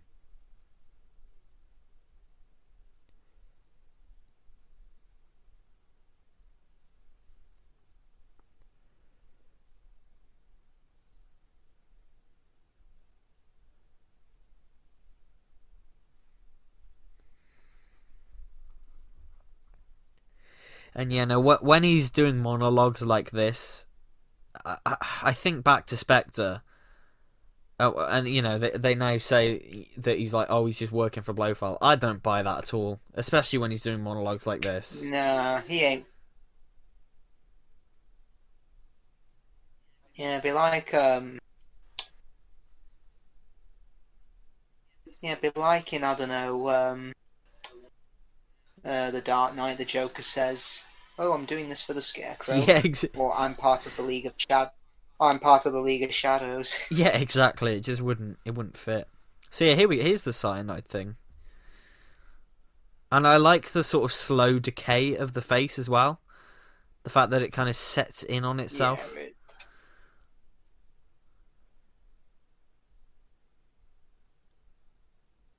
It's proper scary. It's really like... And she kind of has a bit of remorse for it as well. mm-hmm. It's such a well done scene. Yeah, it's a haunted memory of her past that she'd rather... Yeah.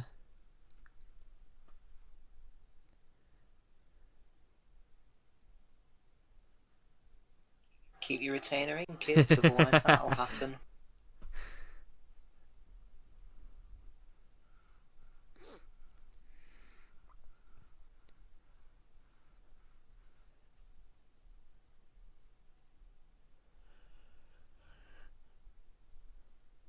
Yeah, so was he getting the lists specifically for Spectre? Just doesn't sit right. Yeah, it doesn't sit right, does it? It just... The conflict of this film just works a lot better if you just imagine that this is a personal vendetta.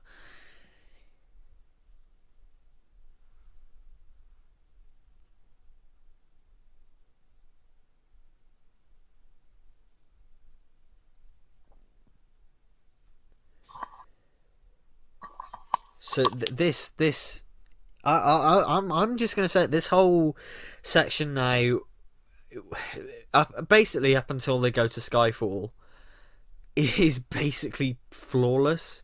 Like I think this is just It is, yeah. absolutely perfect. Just Yeah, Q and Bond are working together. it's just fantastic, and like, we'll come on to it obviously, but that whole bit where M is reading Tennyson, and the music's going, and Bond's running through London to get to where she is and to stop Silver and everything. It's just like edge of your seat stuff. I know I've seen the Skyfall music video edit to celebrate Bond's 50th anniversary, and they use that poem in it as well. Oh, really? Yeah. Yeah, and they have when she says men made weak by time and by fate, you've got time, Roger Moore, and fate, Timothy Dalton. Damn, yeah. It's a really clever edit. It's really clever, yeah.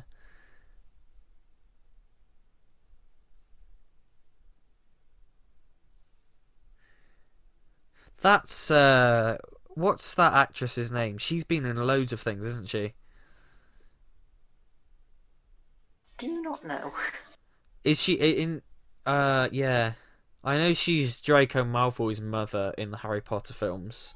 Oh, Helen McCrory. McCrory, yeah, that's it. Yeah, she's been in so many things. And she was in. Yeah, she was in The Vampires of Venice as. Oh yeah, of course, yeah. I can't remember the character's name. Me neither. But yeah, she was in that. The Big Fish. Yeah. God, yeah. She. And also, yeah, she was in Quiz as well. Quiz, yeah, that's what I've seen her in recently. Yeah, that was great. I really enjoyed that. The ITV drama. Mm-hmm. I thought that was really good. Yeah.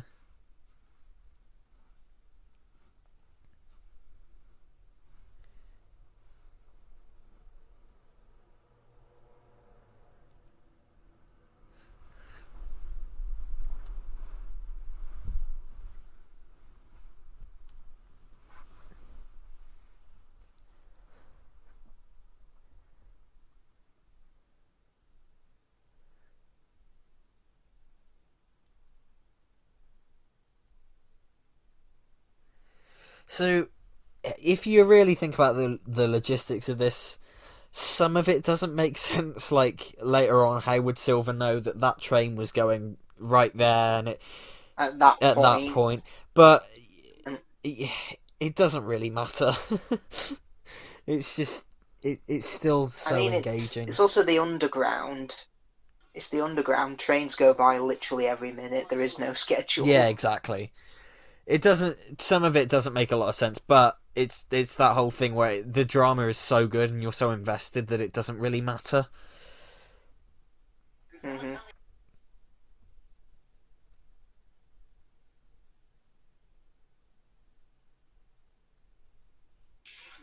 I suppose the skull is a reference. Actually, no, it's not. Oh yeah, I was going to say Spectre's symbol is a skull, but it's not. It's an octopus. My mistake. Yeah, no worries. Yeah, if it was an octopus, that could have been good Yeah, foreshadowing. yeah, for sure.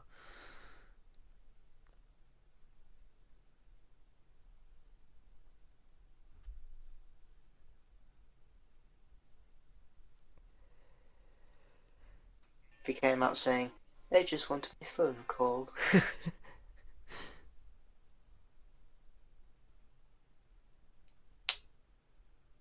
How many of your computers have I hacked today?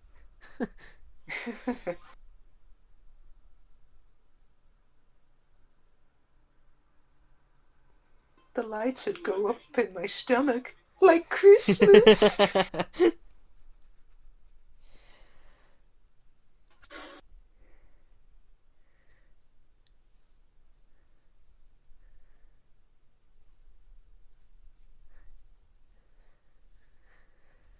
Isn't the rail electrified?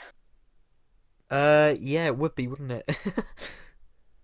So he'd pretty much be fried by now.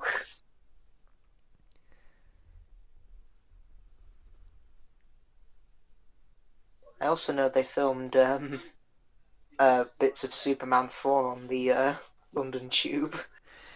Yeah, they did. Yeah, because Chris Reeve puts his foot down on that on the railing, doesn't he? I'd be So petrified would to I. do that, even if they say the electricity's off. Right, are we bloody sure that it's actually off now? Because it's... Throw a stick Jesus. at it to make sure it doesn't go.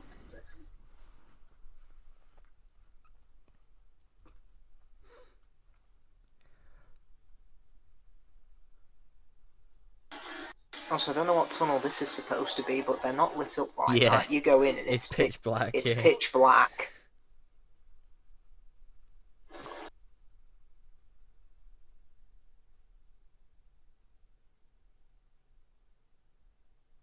Yeah, and did he have all those two men undercover in the police service for how long? Yeah, so... Yeah, because he says this is years in the planning and stuff, so he has to make sure that they are there at that exact time, crossing that exact staircase at that exact second to hand him that package. I mean, did they have to keep walking up to the stairs, see if he was there, and then go back? Yeah. Maybe this time, no.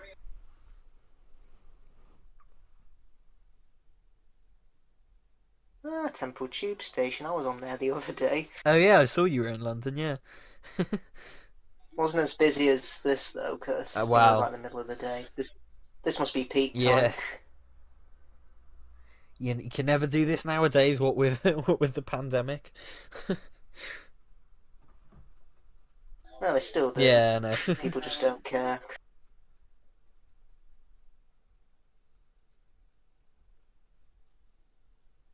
Well, the annoying thing is, when I went, I was trying to get to Victoria Station, and this train would take me straight there, but it broke down at Temple Station, so I just got off the train, and I had to walk to another station and try and get to Victoria from there. It was so annoying. That sounds like a nightmare.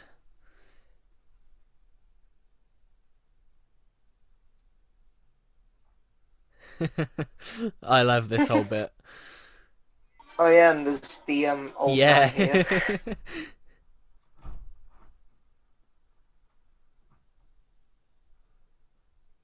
He's keen to get home. I mean, he would be keen because there'd be another one on it along in literally 60 seconds. Yeah, that is true. That woman just looks absolutely terrified.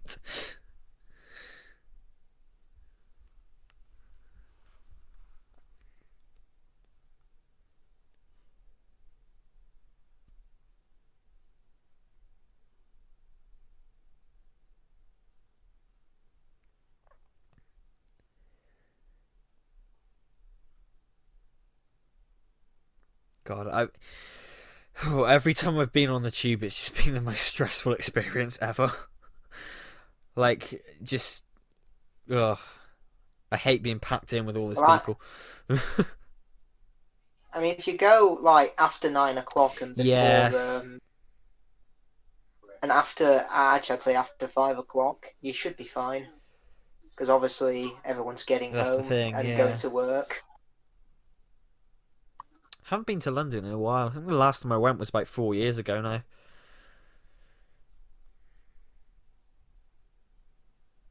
Yeah. I love to. Yeah, I'd love to live there, but it's so expensive. Yeah, that's the thing. Yeah,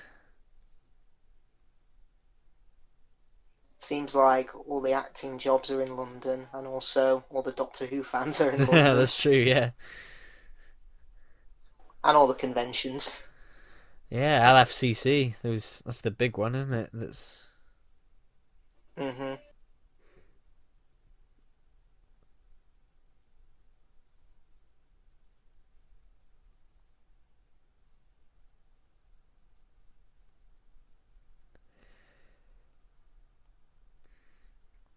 I've always wanted to do this since seeing this film. It's like on my bucket list now to slide down one of these. I wouldn't. It Oh, probably. it probably You'd probably. be It's so like trying painful. to.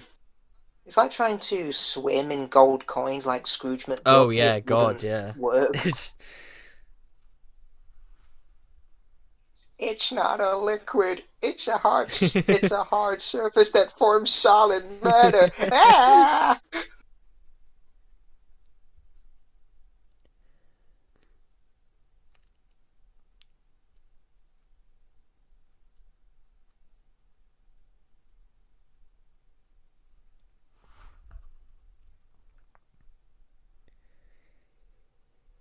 The funny thing is, if this actually did happen in London, all these people would react the same way. They wouldn't react.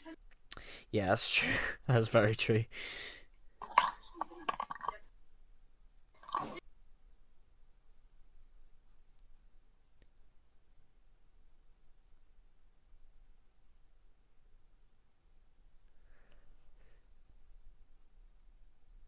I love that. I really love that. Throughout this film, you kind of think, oh, is Mallory a bit of a dick? Is he sort of is he all who Hmm. he says he is? But he's always really loyal, and that's what I like about his character. He's a very loyal individual.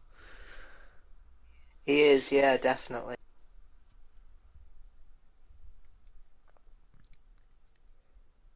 Yeah, this whole bit doesn't make a huge amount of sense. But yeah, I buy Yeah, it. it's just it. The rest of the film is so good that it's fine. Yeah, it's. I'm not gonna get into that whole cinema sins thing of like little nitpicks here and there, like Hmm. ruining. Yeah,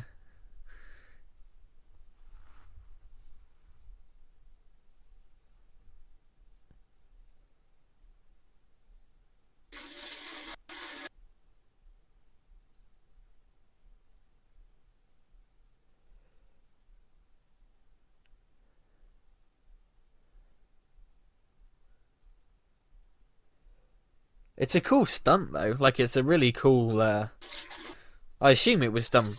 I Hmm. assume it was done practically. Yeah. Possibly, yeah. That looks like a Yeah, it model. looks like a real thing. There's no one in that train yet. That was all his plan. Yeah, Or is there? there's a driver and that's it. Yeah, there's no one else there.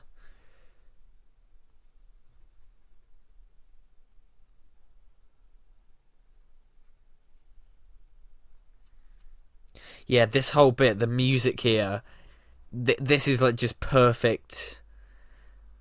This is Hmm. such a perfect stretch of film. It's so engaging and yeah, He got off at Embankment. I think that's near Covent it Garden. is. Yeah, Hmm.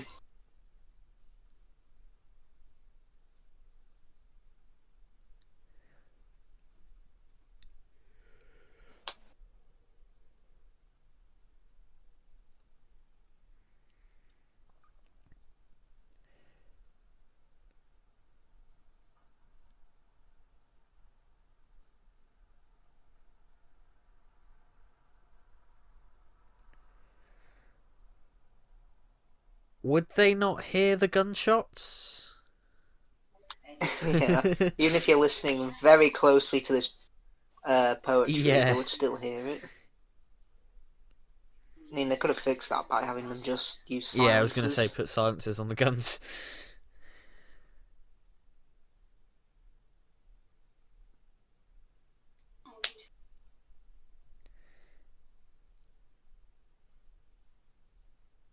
Do we see her husband briefly in Casino Royale? Oh, I think we see him in bed, right?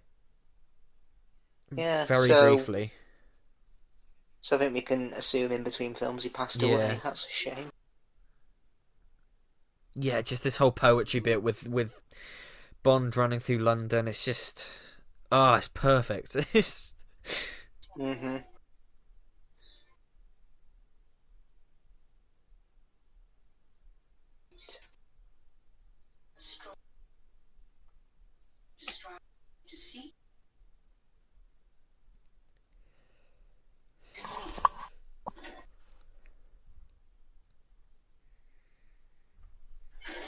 I love the fact that Mallory jumps up and immediately grabs M. It's so cool the way he gets involved here, and you kind of think he's dead. You kind of think that that's him gone, but he just carries on. He carries on.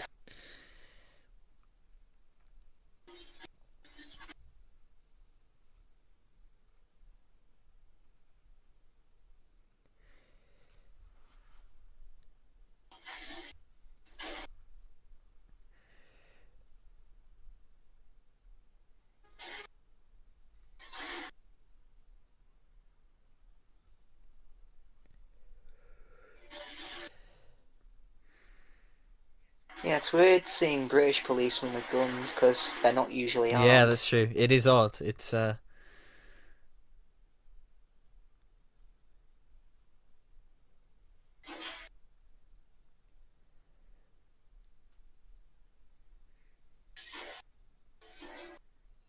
he's done the Call of Duty smoke grenade I was gonna say. Quick, Miller, throw a smoke grenade. We need those smoke grenades, Miller.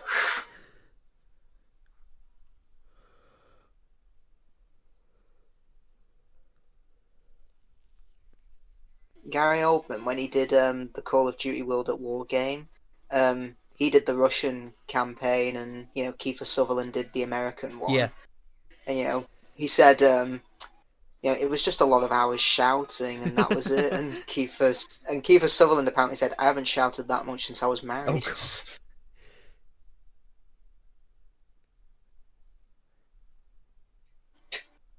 Oh, look at me. I like that in a minute we see Tanner just drinking a bottle of beer because he's just like, oh God, I might have killed my boss. Mm-hmm.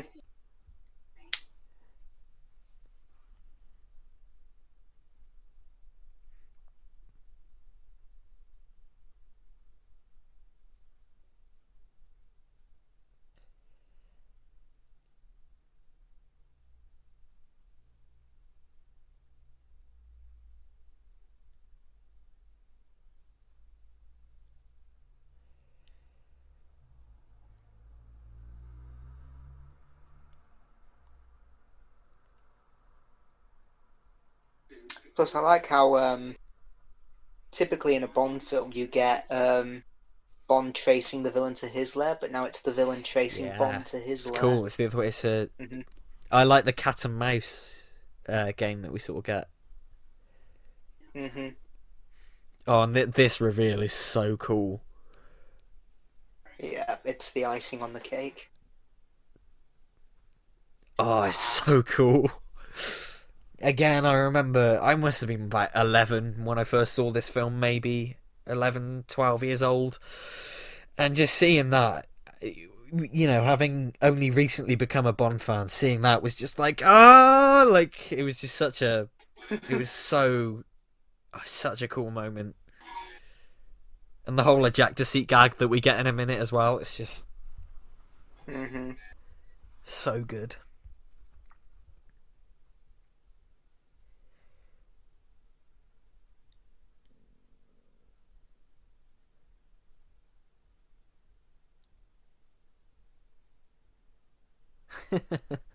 I love it. I love it.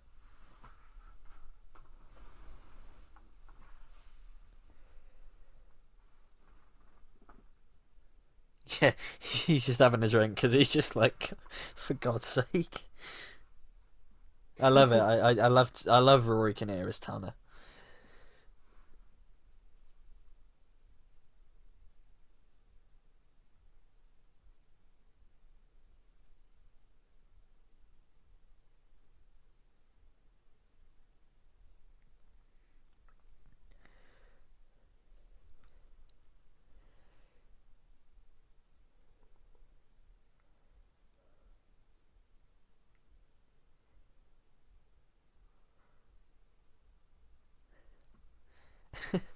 And again, I love the whole thing of he's just been shot, you know, but he's just Hmm. like he's just carrying on with the job at hand. It's brilliant.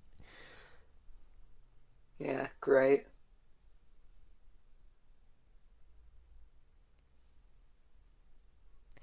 I like Craig's voice cracks a little bit here as with the emotion as he sort of speaks. I think Hmm. he plays it really well. Sort of trying to be like that classic James Bond and trying to hide his emotions, but he can't quite do it. Because the whole Scotland setting, it's a reference to when um, Sean Connery was cast as Bond, and Ian Mm. Fleming rewrote Bond's backstory in the book to include Scottish Yeah, heritage. exactly. It's really nice. I love the.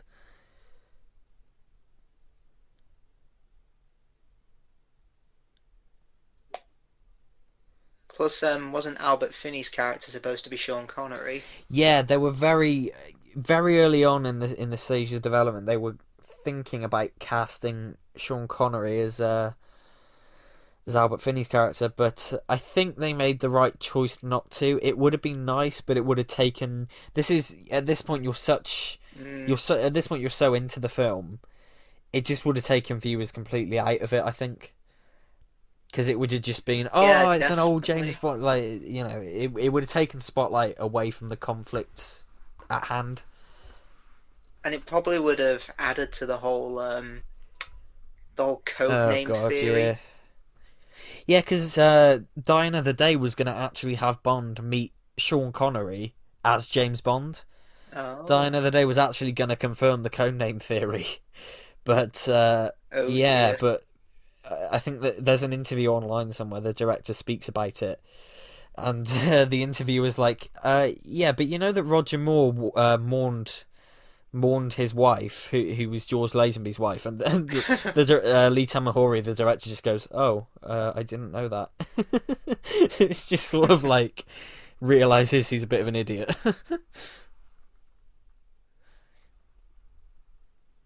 Thank God that never happened, though. I'm honestly surprised that maybe it was the producers that shut that down.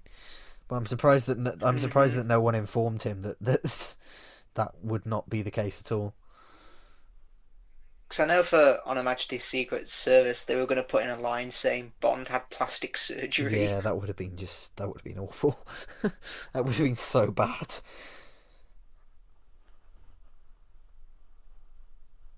No wonder MI6 is going down the drain if they keep wasting it on plastic surgery.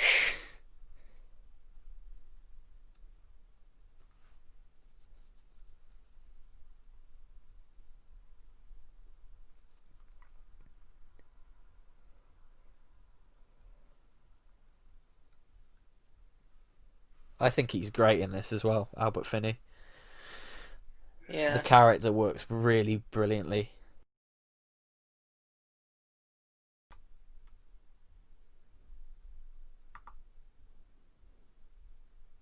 Okay.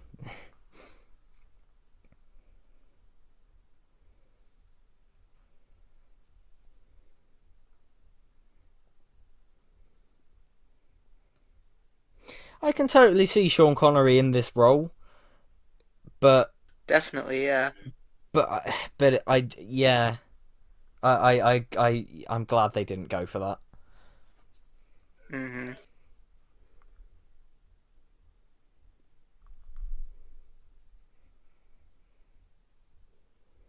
In GoldenEye, they say his parents were killed in a climbing accident. And it Yeah, says, yeah.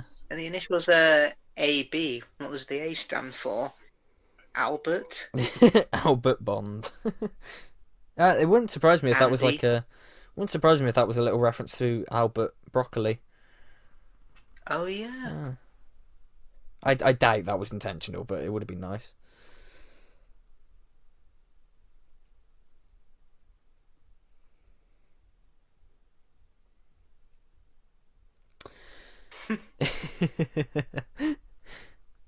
So the coat Bond is wearing, at the shop I work at, we sell that coat, and it's known as the James Bond coat. Oh, cool. Yeah, we all Does refer it to cost a lot? yes, we refer to it as the James Bond coat, which is cool.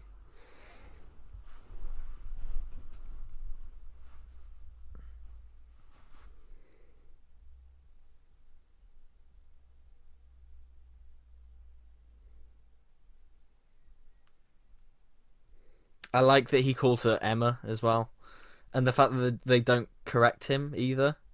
It's just, I don't know, it's a cool little character detail. Yeah.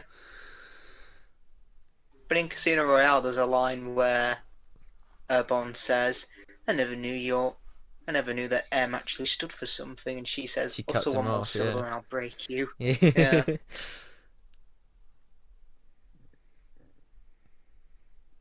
In a minute, I'm pretty sure Judi Dench is the first person to say "fuck" in a Bond film. Oh. Yeah, probably. Yeah, because she says, "Oh, I've really fucked this up," doesn't she? Mm-hmm. Actually, Timothy Dalton says it in The Living Daylights, but you can't hear him say it. He just sort of mouths it.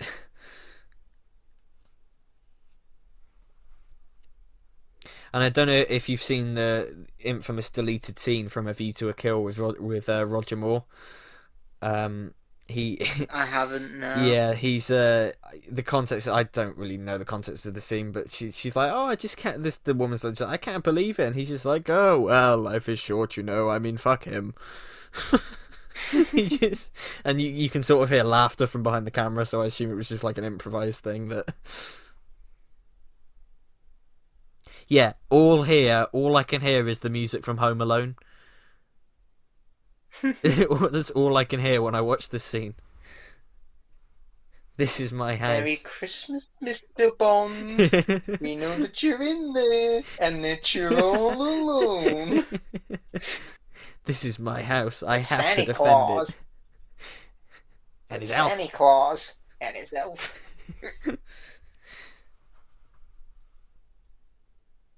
My most popular YouTube video is that fucking YouTube poop I made in about an hour. Oh yeah. It's got like 5,000 views and I don't get it. Oh, it's a funny video. All I did was speed up the voices.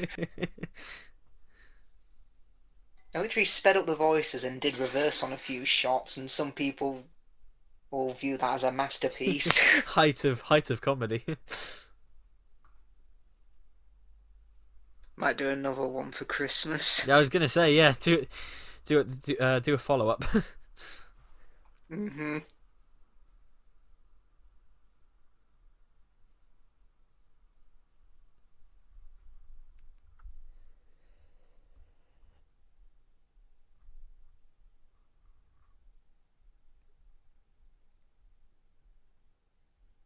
Ah, there it is, yeah. Yeah.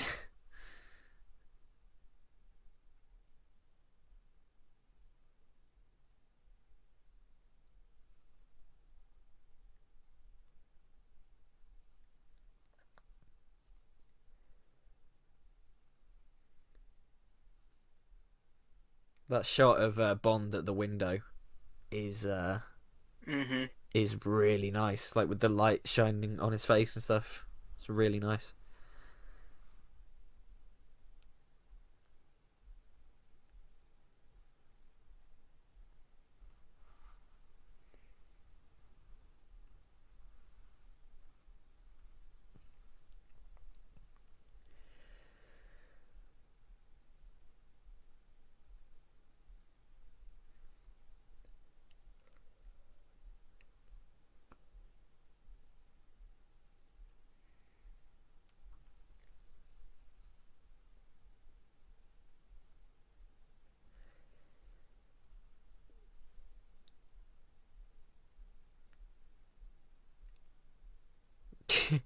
It's so you kind of know in the back of your mind when you first watch this that the DV5 is going to get destroyed, but it's so heartbreaking when it is.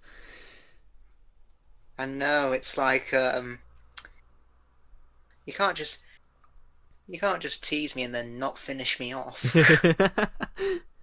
Oh, that sounded wrong.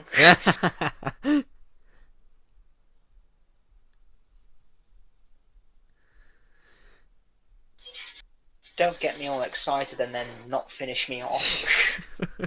Steady.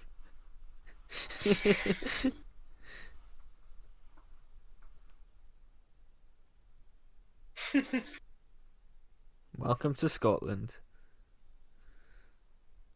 I have a friend who's Scottish. I'm sure she'd approve. Oh, really? Yeah. I mean, I make fun of her accent, she makes fun of mine. There you go. All in good fun.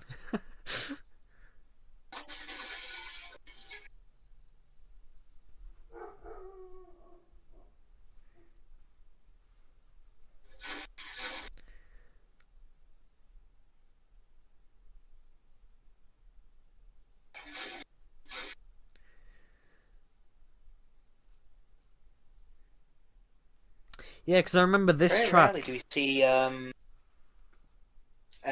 you want to go first? Yeah, no, you go on. Go on.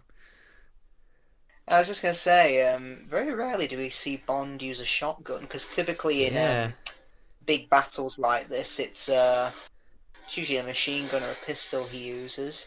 True. Yeah, that's very true. It fits the location they're in, I think. Definitely, No, yeah, this track here, where I remember was used. It was copy and pasted for the opening of Spectre, wasn't it?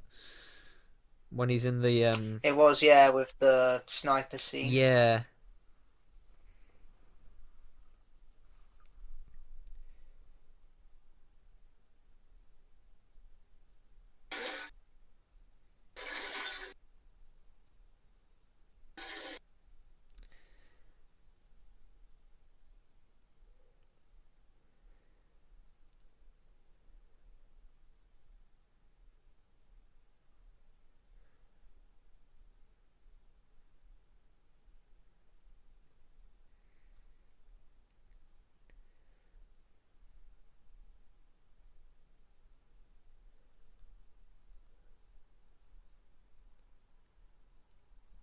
Him making an entrance with rock music, that's like Tony Stark's entrance in the Avengers. Yeah.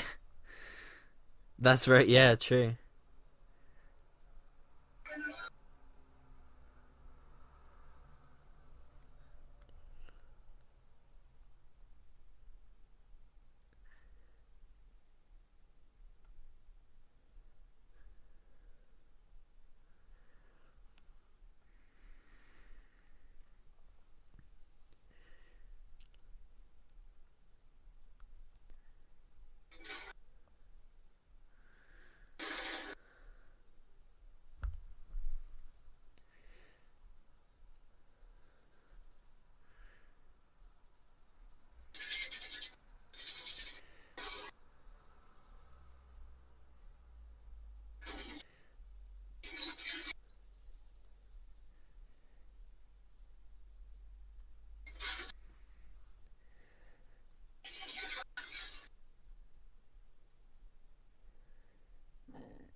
Yeah, I love the way the gunshots illuminate the room because there's no Yeah. lighting in this.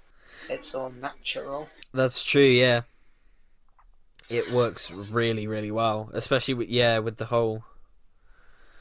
sort of greyness of the outside as well. Works very well. Perfectly get Scotland. Yeah. A big grey wasteland. Yeah. Apologies, anyone who's Scottish and listening to this.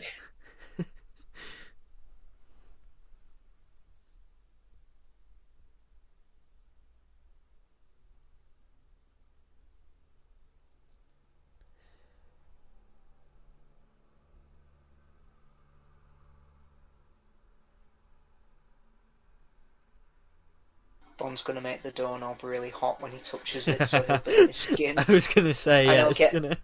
he'll get a bee branded on his palm.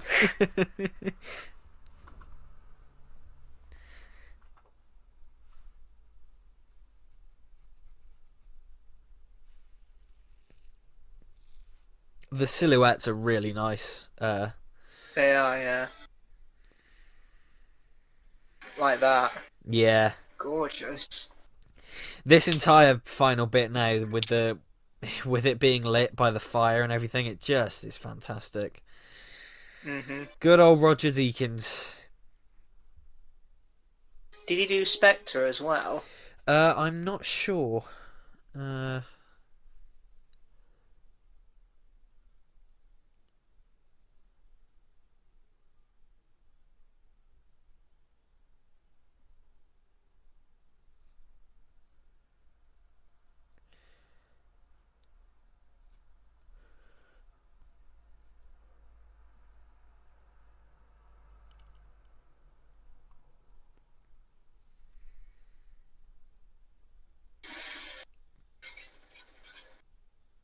I like how casually he throws that grenade. Yeah, it's like, eh. I'm just going to check if Roger Deakins did Spectre. Let's have a look.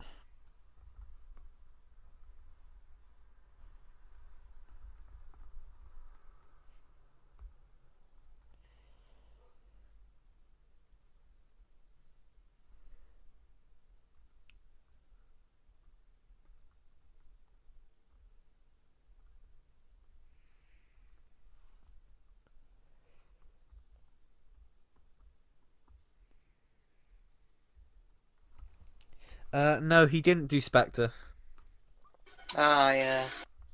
Wouldn't surprise me because they're quite different visually. Yeah, this has more colour to it, and I'd say Spectre's a bit more black and white. Yeah, it is. And dark bluish. Oh, Van Hoytema did Spectre. Ah, okay. He did a lot of Nolan's films, didn't he? He did, yeah. Yeah, Interstellar, Dunkirk, and Tenet.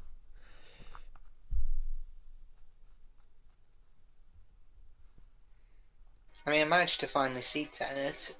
It was basically Chris Nolan saying, "Oh, so I can't make a Bond film? Well, how about I make a Bond film? That doesn't make sense." Yeah, I've not seen Tenet yet. I might go out at some point this week and see it, but I'm not sure. I don't know. I'm kind of interested, but kind of not. It might be one of those things where I just wait for it to come out on Blu-ray or something.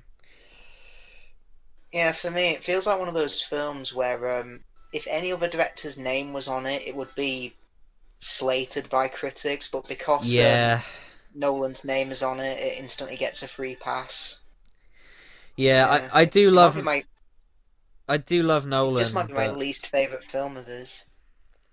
Yeah, I mean, I haven't seen a lot of his early stuff. I've seen all of his films. Yeah, me neither. Yeah, I've seen all of his films post Batman Begins. Same here. Apart from Inception. That's actually... I should watch Inception, because I'm surprised I've never seen that.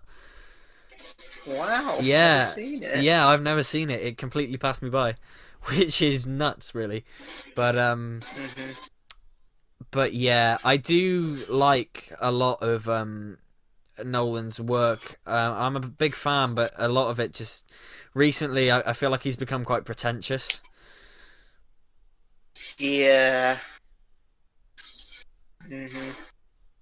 So yeah, I wouldn't mind him directing a Bond film. Yeah, me neither. I think it'd be cool. I think it'd be really cool.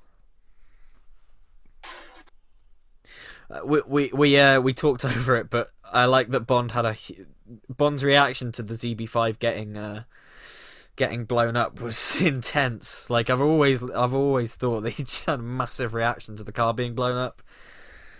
And the theme starts blaring and stuff. Yeah, the burning fire and the silhouettes here is just gorgeous. Yeah, it's really nice. I mean, you can see their breaths. It just reminds me of Bonfire Night. Yeah.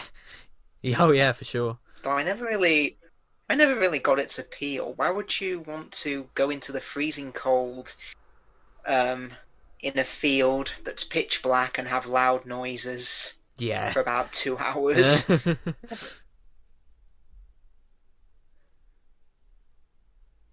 And now I mean, our family can't set off fireworks now because we've had a dog for the past 9 years.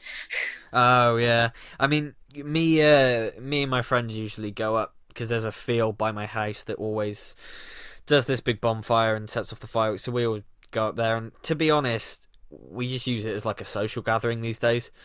Like it's not really, we don't really go for the fireworks, but it's kind of a nice bonus. I mean, it's literally let's celebrate the murder of a Catholic Yeah. who tried to kill the king. So I've seen a lot of people say, that Kincaid and M were stupid for using the torch, but they're old. They need to see where they're going. They're not young people. Yeah, true. Wrong. Any wrong step, any fall, they could be in serious trouble. Plus, don't they want Silver to follow them? Uh, Because obviously he's still going to be coming yeah, that's true. for M. Yeah. A lot of this echoes 1917, I think, or rather, 1917 echoes this. This. Yeah, it is. Yeah. Yeah, Very much. this really, especially with the underground bit. exactly. Yeah, this really reminds me of the bit where he's in the town and the flare goes off. Oh, that's such a stunning bit. Oh, this scene always makes me like feel really claustrophobic with the ice and everything. It's just Yeah, when he falls. when he falls through and he's trying to the break ice, through. Oh, no.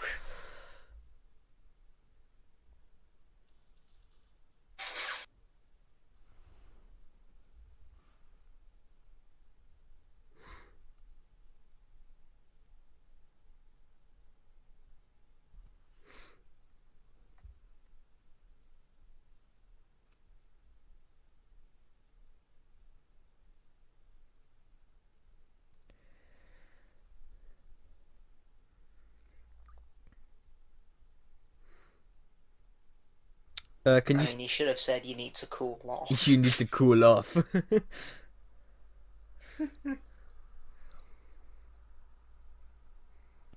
You need to cool off, Mr. Bond. Cool off. Chill out.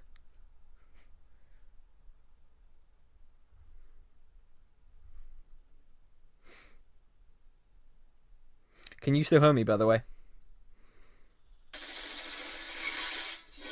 Yep, all good.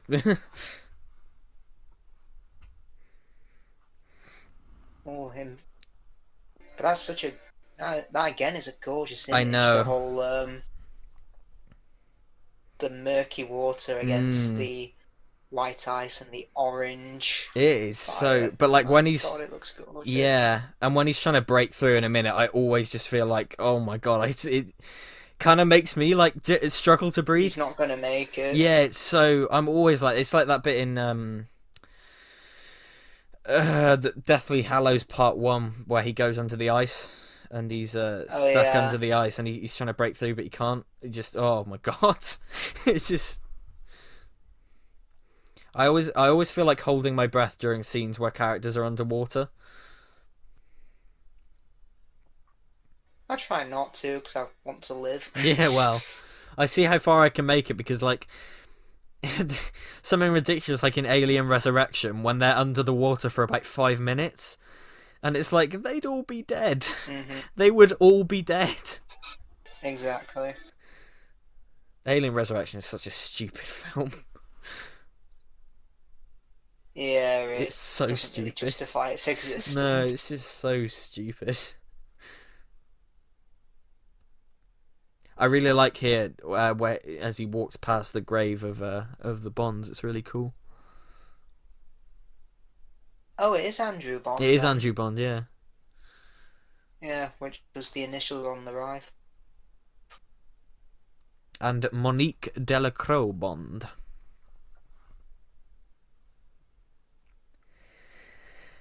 And again, seeing the graves, I just think of the whole bit from Spectre now, where it's like, Blofeld and Bond are brothers. Yeah. It's like making Batman and the Joker brothers. It just doesn't work. Yeah, it's just weird. Or the Doctor and the Master brothers. That was gonna happen though, wasn't it, with the Doctor and the Master? Yeah. It was. I mean, it was going to happen in the TV movie as well. Yeah, they've attempted to reveal it quite a few times. It just never happened.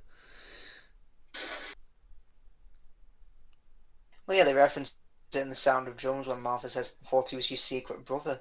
You've been watching too much TV." Oh yeah, she does say that. Oh God, I forgot about that. Yeah. Mm-hmm. Because they were going to reveal it in like the final game, weren't they? It was going to be the last John Pertwee story, but Roger Delgado passed away. Yeah. Yeah. I love how he tries to kill her here. It's almost like it's like he's preparing both of them for the afterlife. And she looks like... It's so chilling. Yeah, and she looks like she's in so much pain, and she's also so scared of him as well. She's so good in this. In this whole film, really. She's fantastic.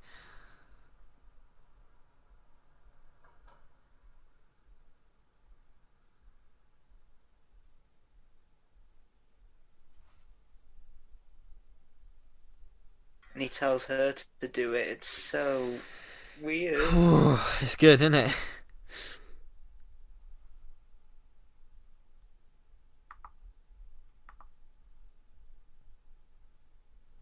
Do it.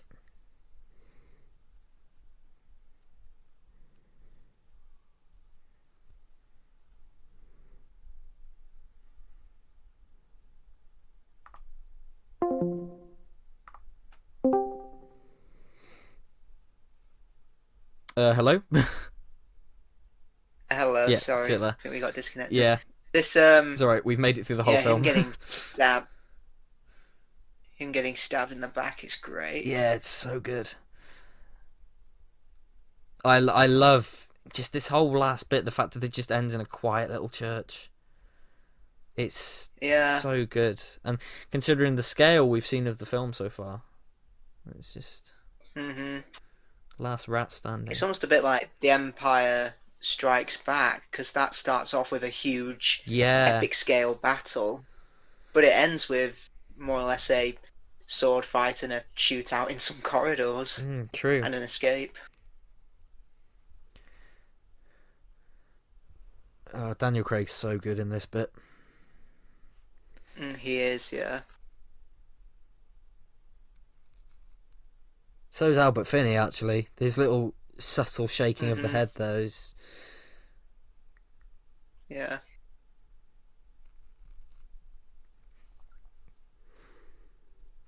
It's ballsy as well to kill off M. It's a bold choice, but it works so well. Yeah, because typically it's just they replace the old actor if the actor dies, but here they've actually had M kill off. Yeah.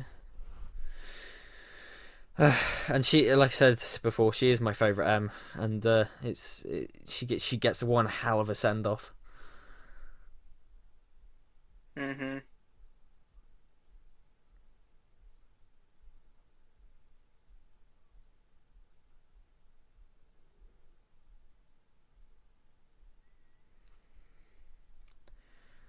And Kincaid taking off his cap as well. It's really well done.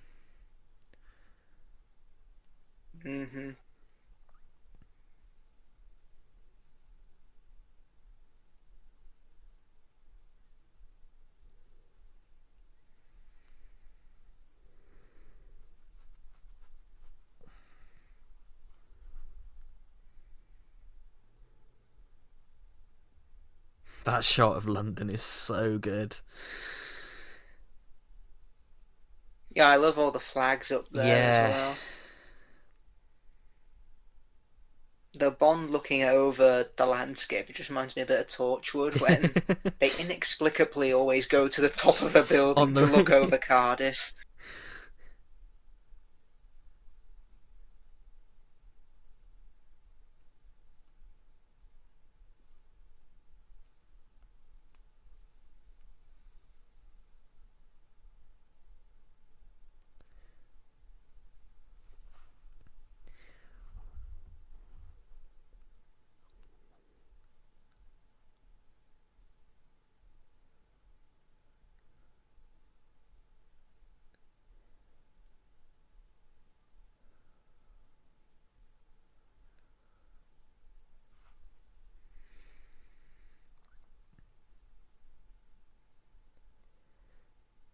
Is this where we get the money reveal? The Moneypenny reveal. Yeah, is this it here? It's when they go down when she's at her desk. Ah, right. Yeah, because she says, "Oh, my name's Eve. Eve Oh Moneypenny." yeah, The oh yeah, bulldog. we've also got the dog call back. I'm surprised its head doesn't wobble and go, "Oh yeah." Oh yes. Yeah, it's here. It's in this whole desk bit.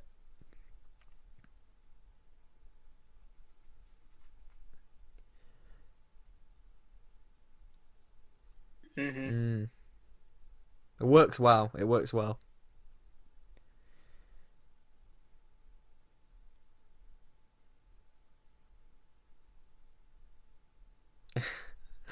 Even now, like it puts such a big smile to my face to see like Daniel Craig's Bond saying "money penny" and stuff like that, and being in traditional environments like this, as opposed to like the white rooms that we saw in Quantum of Solace and stuff.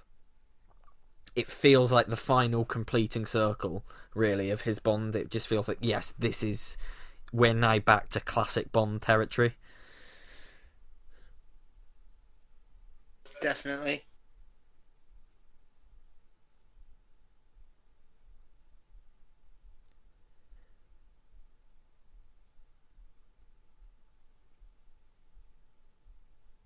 And this just implies that, yeah, next time he's just going to be off on a mission. But, of course, that never happened. But, you know.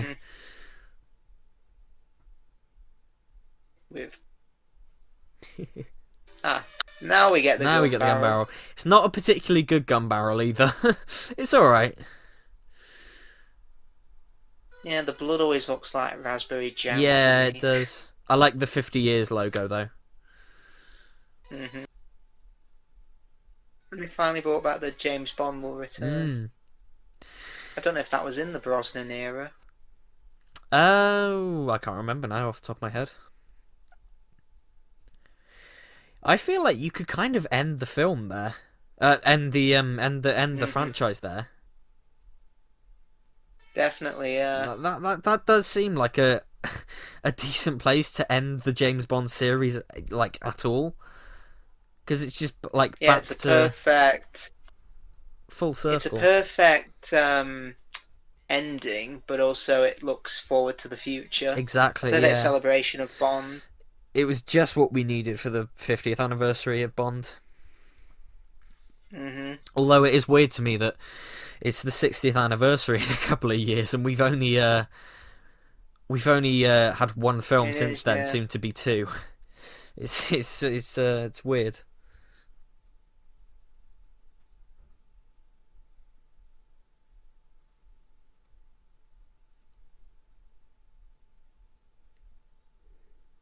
Gary Gizzer Smith. That is an odd.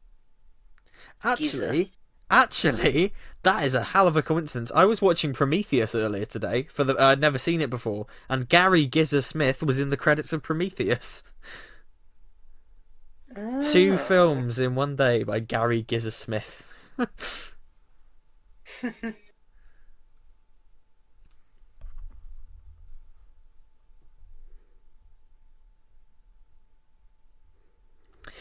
But yeah, no, I just think Skyfall is just such a great film. Like, it's just a perfect crowd-pleasing celebration of Bond, with a great story, great sort of exploration of the old versus new and the past versus the future and legacy.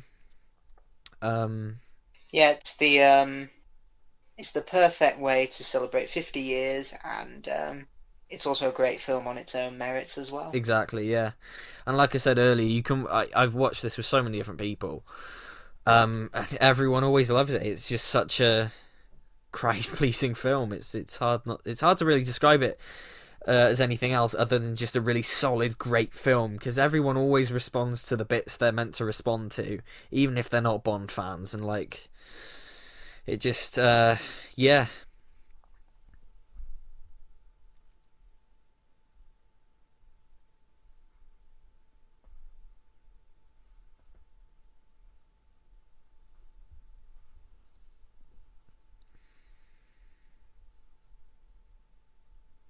and I think it's probably the best acted Bond film in the whole series. I think it's got my favourite performances in the whole thing.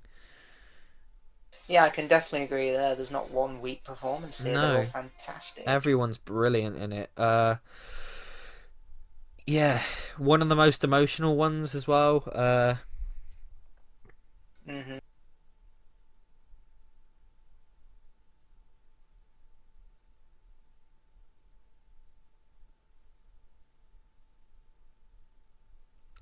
One of my favourite scores of the series. One of my favourite Bond themes of the series. It's up there. It's really up there. Like, my top 5 Bond films, I can never decide which order they go in. It's like GoldenEye, Goldfinger, The Spy Who Loved Me, Casino Royale, and Skyfall. And yeah, I think it will always remain high up in my list.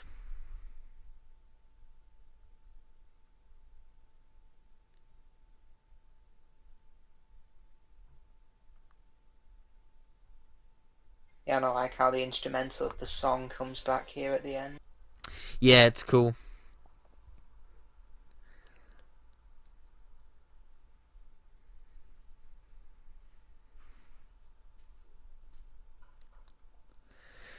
And yeah, I guess it's a shame that Spectre was a little bit of a disappointment after this, but this still just feels like such a good like send off almost, even though it isn't. It's definitely, yeah, I agree.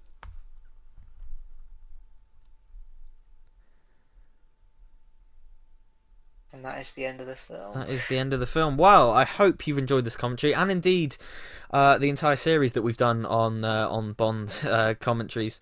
We'll be back in the future again with more commentaries, I imagine, won't we? We will, yes, hopefully. For something. But yeah, I hope you've enjoyed. Thank you again, Isaac, for doing this. I will link Isaac's channel in the description so you can go subscribe. And yes, like, subscribe, comment. See you in my next one. Bye bye. Bye bye.